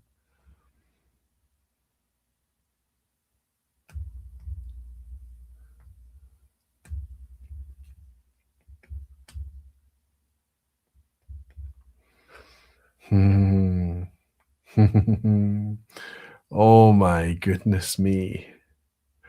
The One Glassman is saying B sounds real. George O'Brien is saying B. Lars Whiskey Redder is saying B maybe. B sounds too real, says Rick Johnson. Ted Brooks is saying B. Jerry Miller B. Dram Session B. And Whiskey 21 Years B, along with Bowman. Remco De Vries on his birthday saying B. Steve Atkiss saying B. Pete Head No Clue B. Phil Wagner saying B. Tony Nelson saying B. Whiskey Mechanic B. Kyle Taylor B. I can tell you that all the Bs are absolutely correct. And it could be a tricky quiz, Bowman. It could absolutely be. This is quite shocking to me. It's just like a not reading the room moment. Yeah, it's nice that we've got a 10-year-old Miyagikyo back again. Really good to see it back again. I was a big supporter of the non-age stated Miyagikyo. I thought it was a delicious wee whiskey. It's £75. Although I would probably promote the Yoichi, lightly peated Yoichi, above it a bit better. The Miyagikyo came back with a 10-year age statement on it, and they're asking £149 for the privilege. This came out, the news broke on the 1st of April, and I was convinced that there was somebody at it, but it turned out to be absolutely real. But we did have news of the Weet-Bix Australian breakfast whiskey made from roasted wheat grain, which was an utter wind-up, which was a funny wind-up though. We also had Adelphi. They came out with a Loch Katrine 200-year-old. It was kind of a nice way to weave in a bit of storytelling as well as an April Fool. I thought that was quite cool. I wonder how many people expected that there could be such a thing as an old cask, refill cask of 200-year-old Loch Katrine from Clydeside kicking around. Then we had the powdered dream bags. I think this was also an Australian company talking about just add water to make your whiskey. That was an April Fool's. And another good one was, of course, the fact that because Yorkshire, Spirit of Yorkshire, Filey Bay had found an equal amount of nitrogen in the sand on the beach near where they are versus the grain that they used to make the whiskey, that they'd worked out a way to make whiskey from their sand, and they called it the beach edition. That was obviously an April Fool. Great fun it was too. Stay on the pictures for a second. We're at halfway point. This is question 5. This is a Google Maps image of a distillery from the sky. This is a clearly next to the sea coastal distillery here in a town. But I'm going to give you 3 marketing strap lines, only one of which is from this distillery, highlighted here. A, Westering Home. B, Made by the Sea. Or C, the Maritime Malt. One of those marketing straps is from this distillery that the white arrow is pointing at. It's either A, Westering Home, B, Made by the Sea, or C, the Maritime Malt.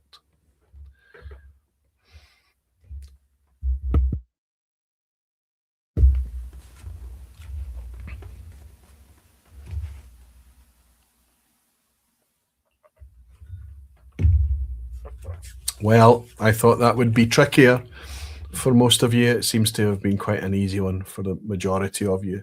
Looks like that has been much easier than question 4. Going with the flow, says Lachlan Mackenzie. Good to see you, Lachlan. Whiskey Slayer is suggesting we're looking at Wick. Good to see you, Whiskey Slayer. Tony Nelson is saying B and C has both been used by Pulteney. I think Made by the Sea is now a trademark of Talisker. I've street viewed that one a few times, says Jimmy Legg, so he's feeling confident, I think. What did Jimmy Legg answer for that one? He's gone for C, Maritime Malt on this one.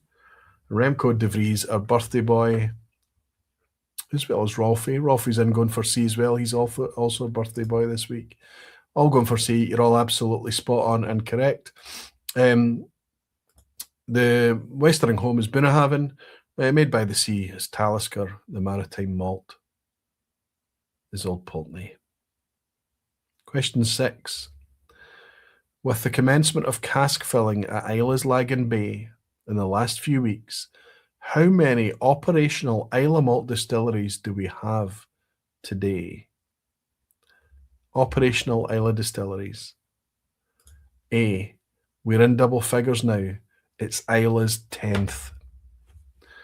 B, Lagan Bay is number 11, and Portnatruen will be number 12. Or is it C, we now already have a dozen operational distilleries and promises of at least 2 more? What is correct statement there? How many operational Islay distilleries do we have? With Lagan Bay, it's now the 10th. Actually, B, it's number 11, with Portnatruen being number 12. Or are we already past that? We have a dozen with another 2 on the way.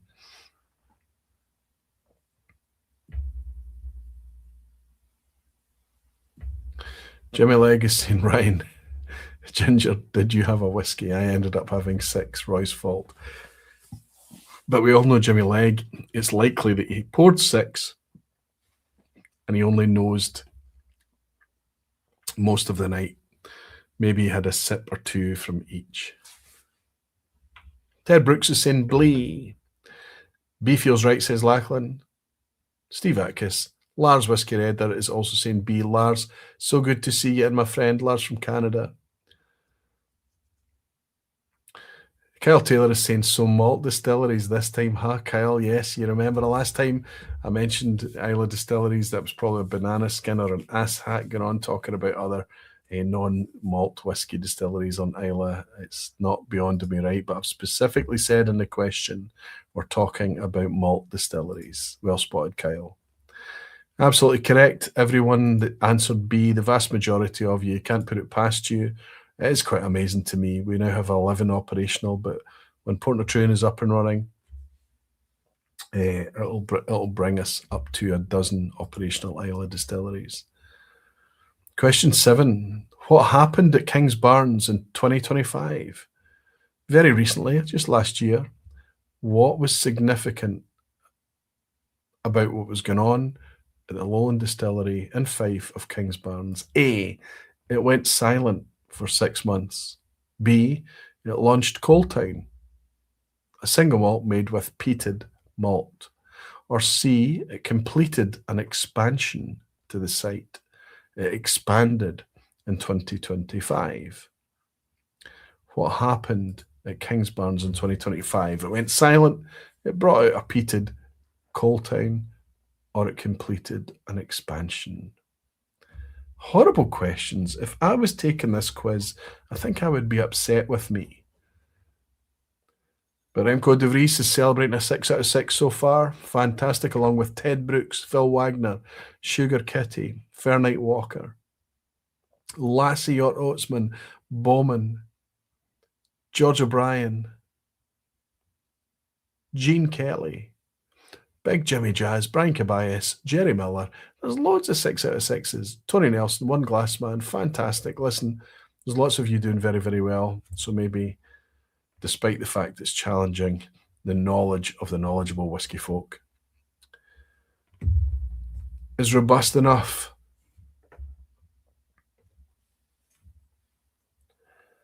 Mike Molasses is going B for banana, whereas Mikey Hay is going for C on this one. Horrible questions indeed. We'll talk next week in Limbird. Be prepared, says Frank P. Ed. I'm ready, big guy. I deserve it.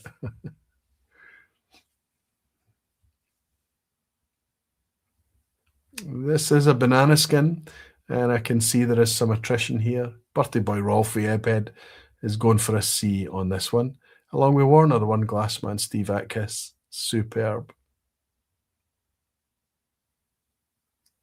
Tony Nelson is saying, I know B exists, but I'm not sure of the launch date. It's not just the launch date that makes B wrong, my friend Tony. Coal Town is not made with peated malt. It's Kingsbarns that's aged in peated casks. Kingsbarns did not go silent in 2025 for 6 months, but it did complete a pretty massive expansion of warehouses, each capable of holding up to 14,400 casks. So despite this downturn that we're going through, there are some positive stories of expansion and things happening for the future. And it's good to see that Kingsbarns were able to realise that, an expansion, despite everything else that's going on. Well done, everyone. If you answered C, you got that one right, as we go into the really tricky stuff for question 8. If you were to enjoy a Glenburgie with a pre-2003 vintage, what could be said about it that would be true?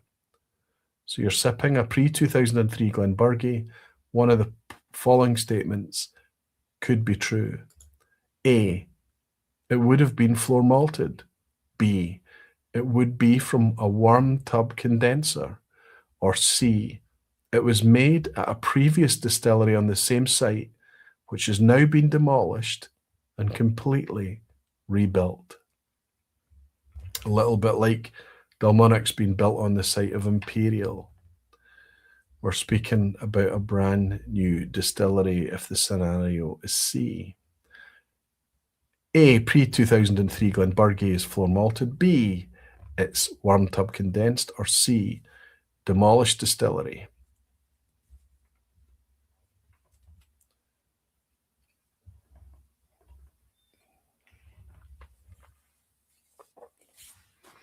I can't sneak anything past you guys. Super knowledgeable, super knowledgeable. It's getting to the stage where I would be intimidated just to hang out with you all. Daniel Key is in tonight, playing along. Good to see you, Daniel. How are you keeping, my friend? Ebhead, keeping it steady with a C along with Graham Young, Jimmy Jazz, Sugar Kitty, Jimmy Legg, Lars Whiskey Red Deer, Fairnight Walker admitting that he's following the flow. That's fine. Going with the flow, says Lachlan again. No problem at all with that, Lachlan. That's how you work as a community, right? Question 8 is Glenburgie pre-2003 was a demolished distillery. The reason that Glenburgie looks so modern today is that the previous 1826 distillery, I don't remember, was completely demolished. It's completely lost, and then a brand new modern site built on top in 2003 and 2004. So if you answered C, it's the right one as we move into the penultimate question tonight. In terms of launch date, which of these is the oldest? I'm going to give you 3 whiskey expressions, all of them released in recent years, and I would like you to tell me which is the oldest, which has been around the longest. A. Old Pulteney's Huddart. B. Dalwhinnie's Winter Frost. C. Craigellachie's 19-year-old. Horrible question. Horrible question. But in order to get the 10 out of 10, it can't just be like 10 out of 10s are given away willy-nilly. You need a wee bit of luck. You need a wee bit of things to go your way. You need a wee bit of gut instinct. You need a wee bit of leaning on the crowd. You need a wee bit of pure knowledge.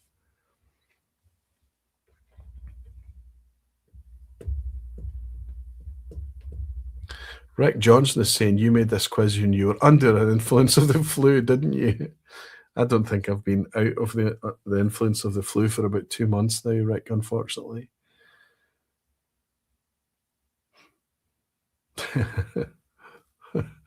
Superb. Superb. Rolfie. Time to change your mind, buddy. I'm still on an 8 out of 8, and you clearly don't want me to get a 10 out of 10, says everyone. No, I want you to get a 10 out of 10, but I want it to be something that you can genuinely celebrate. I'm tempted to say B, but no idea, says Fairnight Walker. Yeah, watch out for that temptation. Glenn Duncan is saying A, but possibly B or C. Ian Bruce is saying A. Fairnight Walker is going for A. Andy Hales is going for A. Whiskey Mechanic is going for A. Rick Johnson is also going for A, along with Steve Atkiss. Whiskey 21 years. Daniel Key. Mikey Hay. Bowman. Remco de Vries. Phil Wagner, Peathead. Gabriel Welding. Loads and loads of A's. Okay, let's get it out of the way. I can tell you that Craigellachie, a 19-year-old, travel retail exclusive originally, was 2019. Dalwhinnie's Winter Frost. That was one of the HBO collaborations for Game of Thrones, 2019 also. But Old Pulteney's Huddart has actually been around for 8 years now. 2018 release, along with the new 15 and 18. And that's the one that's been around the longest. And as Jimmy Legg pointed out right at the opener of this question, it was also the only thing to help you here tonight was the fact that it was on theme. Dalwhinnie and Craigellachie was not, but that didn't really help you much, I understand. Well spotted, Jimmy Legg. So now we're on to the ass hat at the end. How are we doing? Who is in shape for a 10 out of 10? There can't be many, but Phil Wagner is. Gabriel Welding, good to see you, Gabriel, is. Jerry Miller, good to see you, Jerry, is. Gene Kelly, Andy Hells. Where have we gone? Where? Who am I missing? So we've got at least a few. I got me a 9 out of 9 so far, says Steve Atkiss. So it looks like 5 or 6 of us on a 9 out of 9. Okay, let's get the ass hat out of the way. Remember, this is deliberately obtuse, and it certainly is tonight. How many distilleries in Scotland currently have operational worm tubs installed and in use for production? How many worm tubs are there in Scotch malt distilleries? That's the easier way to ask that question. Is it around the same as the number of A, years of operation for Glenglassaugh? Around the same as the number of B, years of renaissance for Bruichladdich? Or C, millions of litres per annum combined capacity for William Grant's Speyside distilleries? William Grant's Speyside distilleries is, of course, Balvenie, Kinninvie, and Glenfiddich.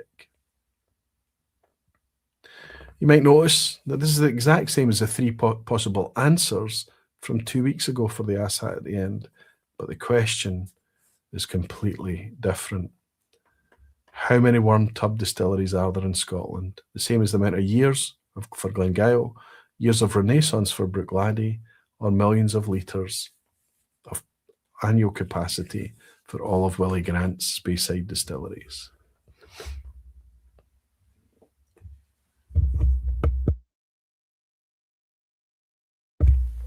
Sugar Kitty is saying, can you check the date on the Craigellachie 19? We think there might be a mistake there.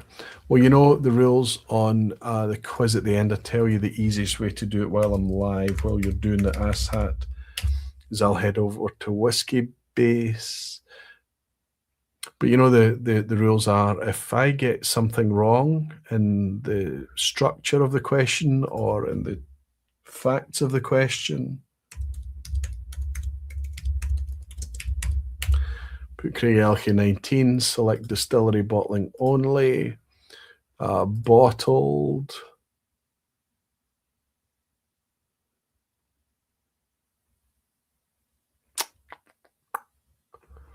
We're looking for the 46% one, aren't we? It's not the exceptional cast series. That's not what we're after. It's the global travel retail. I maybe should have specified that. 2023, 2019. Yeah, I mean, it could be much more recent. It could be 2023. It could be much more recent. The original question stands, buddy. But like I say, if I get something wrong, everyone can take it. Everyone can choose to take it as a correct answer. Mike Molasses is saying, if Glenglassaugh is mentioned, I'm required to pick that. I'm looking forward to resting my throat tonight, but it's made it. Got through another vPub with a very, very raspy, horrible throat. Can you check? I did check that, didn't I, Sugar Kitty?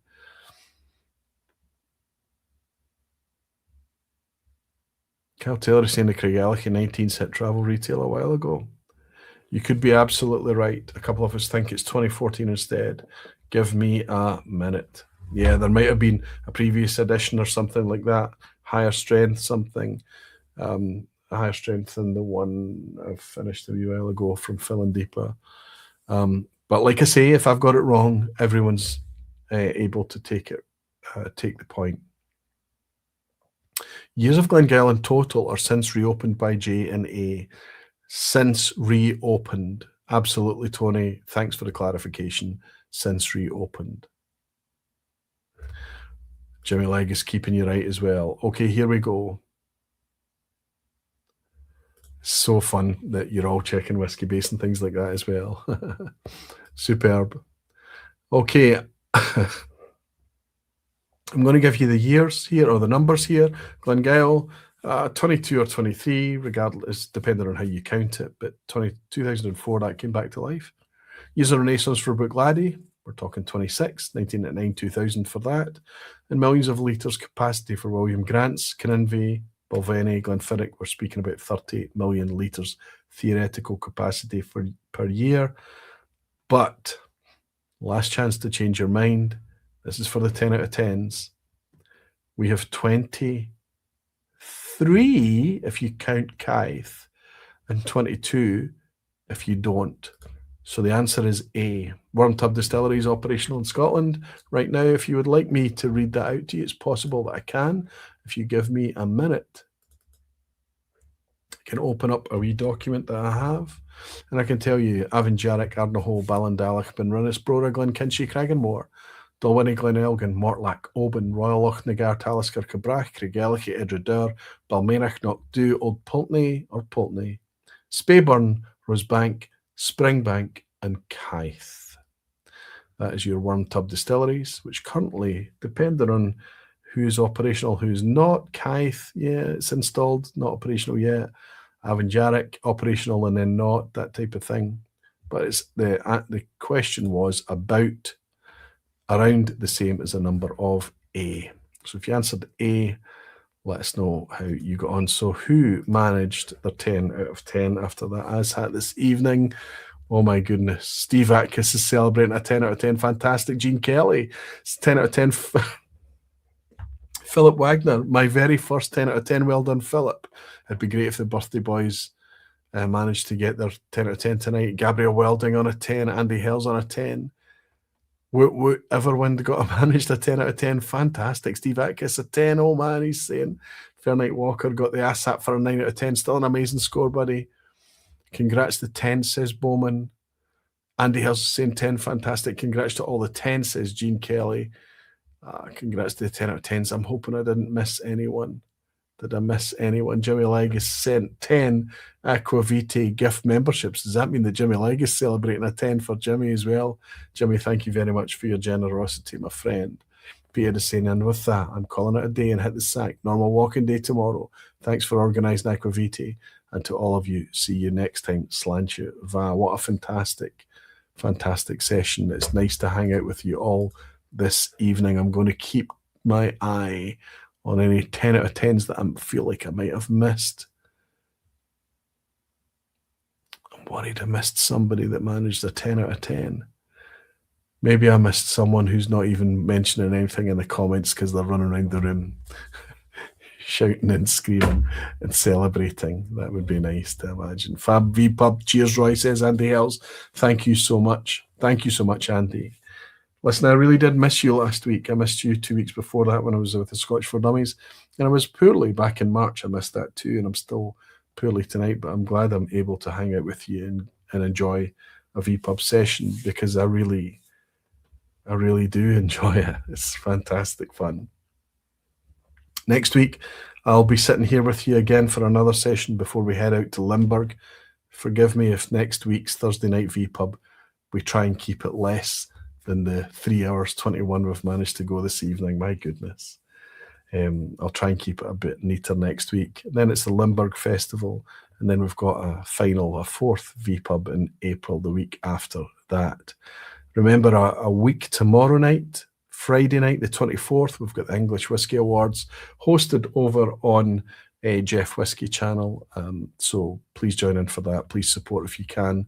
We'll do the very, very best to support from Limburg if we can. And I might actually see you there. Rick Johnson's bought me a wee dram very, very late to say, get yourself some throat lozenges, Roy. I'm sorry that you have to listen to that, Rick. I can imagine that it's a wee bit off-putting, buddy. The whiskey helped a little bit tonight, but certainly all your company helped a lot as well. Rick, thank you very, very much. Thank you. And with that, Mike Molasses is saying, I missed the vPub. Good to have you back, Aquavite. Mike, I missed you too. It's nice to be here. Daisy saying, thank you for a fab vPub, Roy. Good night, Barflies. And I'll see you Sunday or next week. Yes, the lock-in is on Sunday.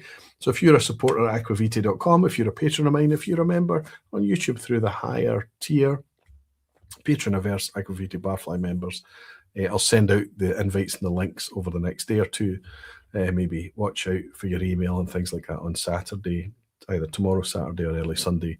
You'll get the link for a Sunday night vPub where I'll be able to relax quietly with you all. Not too much to catch up on, bits and pieces, but just kind of have an opportunity to raise a wee glass. Hopefully my throat will be a bit better on Sunday too. I look forward to that, Daisy, especially if you're going to be there. Gene Kelly saying, great time together as always. Hope to catch up with all you wonderful whiskey folk on Sunday, says Gene. And Graham Young is saying, cheers and get well soon. Aquavite lemon juice for the voice always helps. Wee bit of warm liquid tea I've been discovering is one of the best things I can have recently. Graham, Daisy, Gene, all of you, Jimmy Legg, thank you all so very much. I've enjoyed tonight. I missed it. I think it's fantastic. As I look forward to hanging out with you again then next week, I'll raise this wee glass to remind you all that you're very dearly loved. Until then, Sláinte mhath. Cheers, everyone.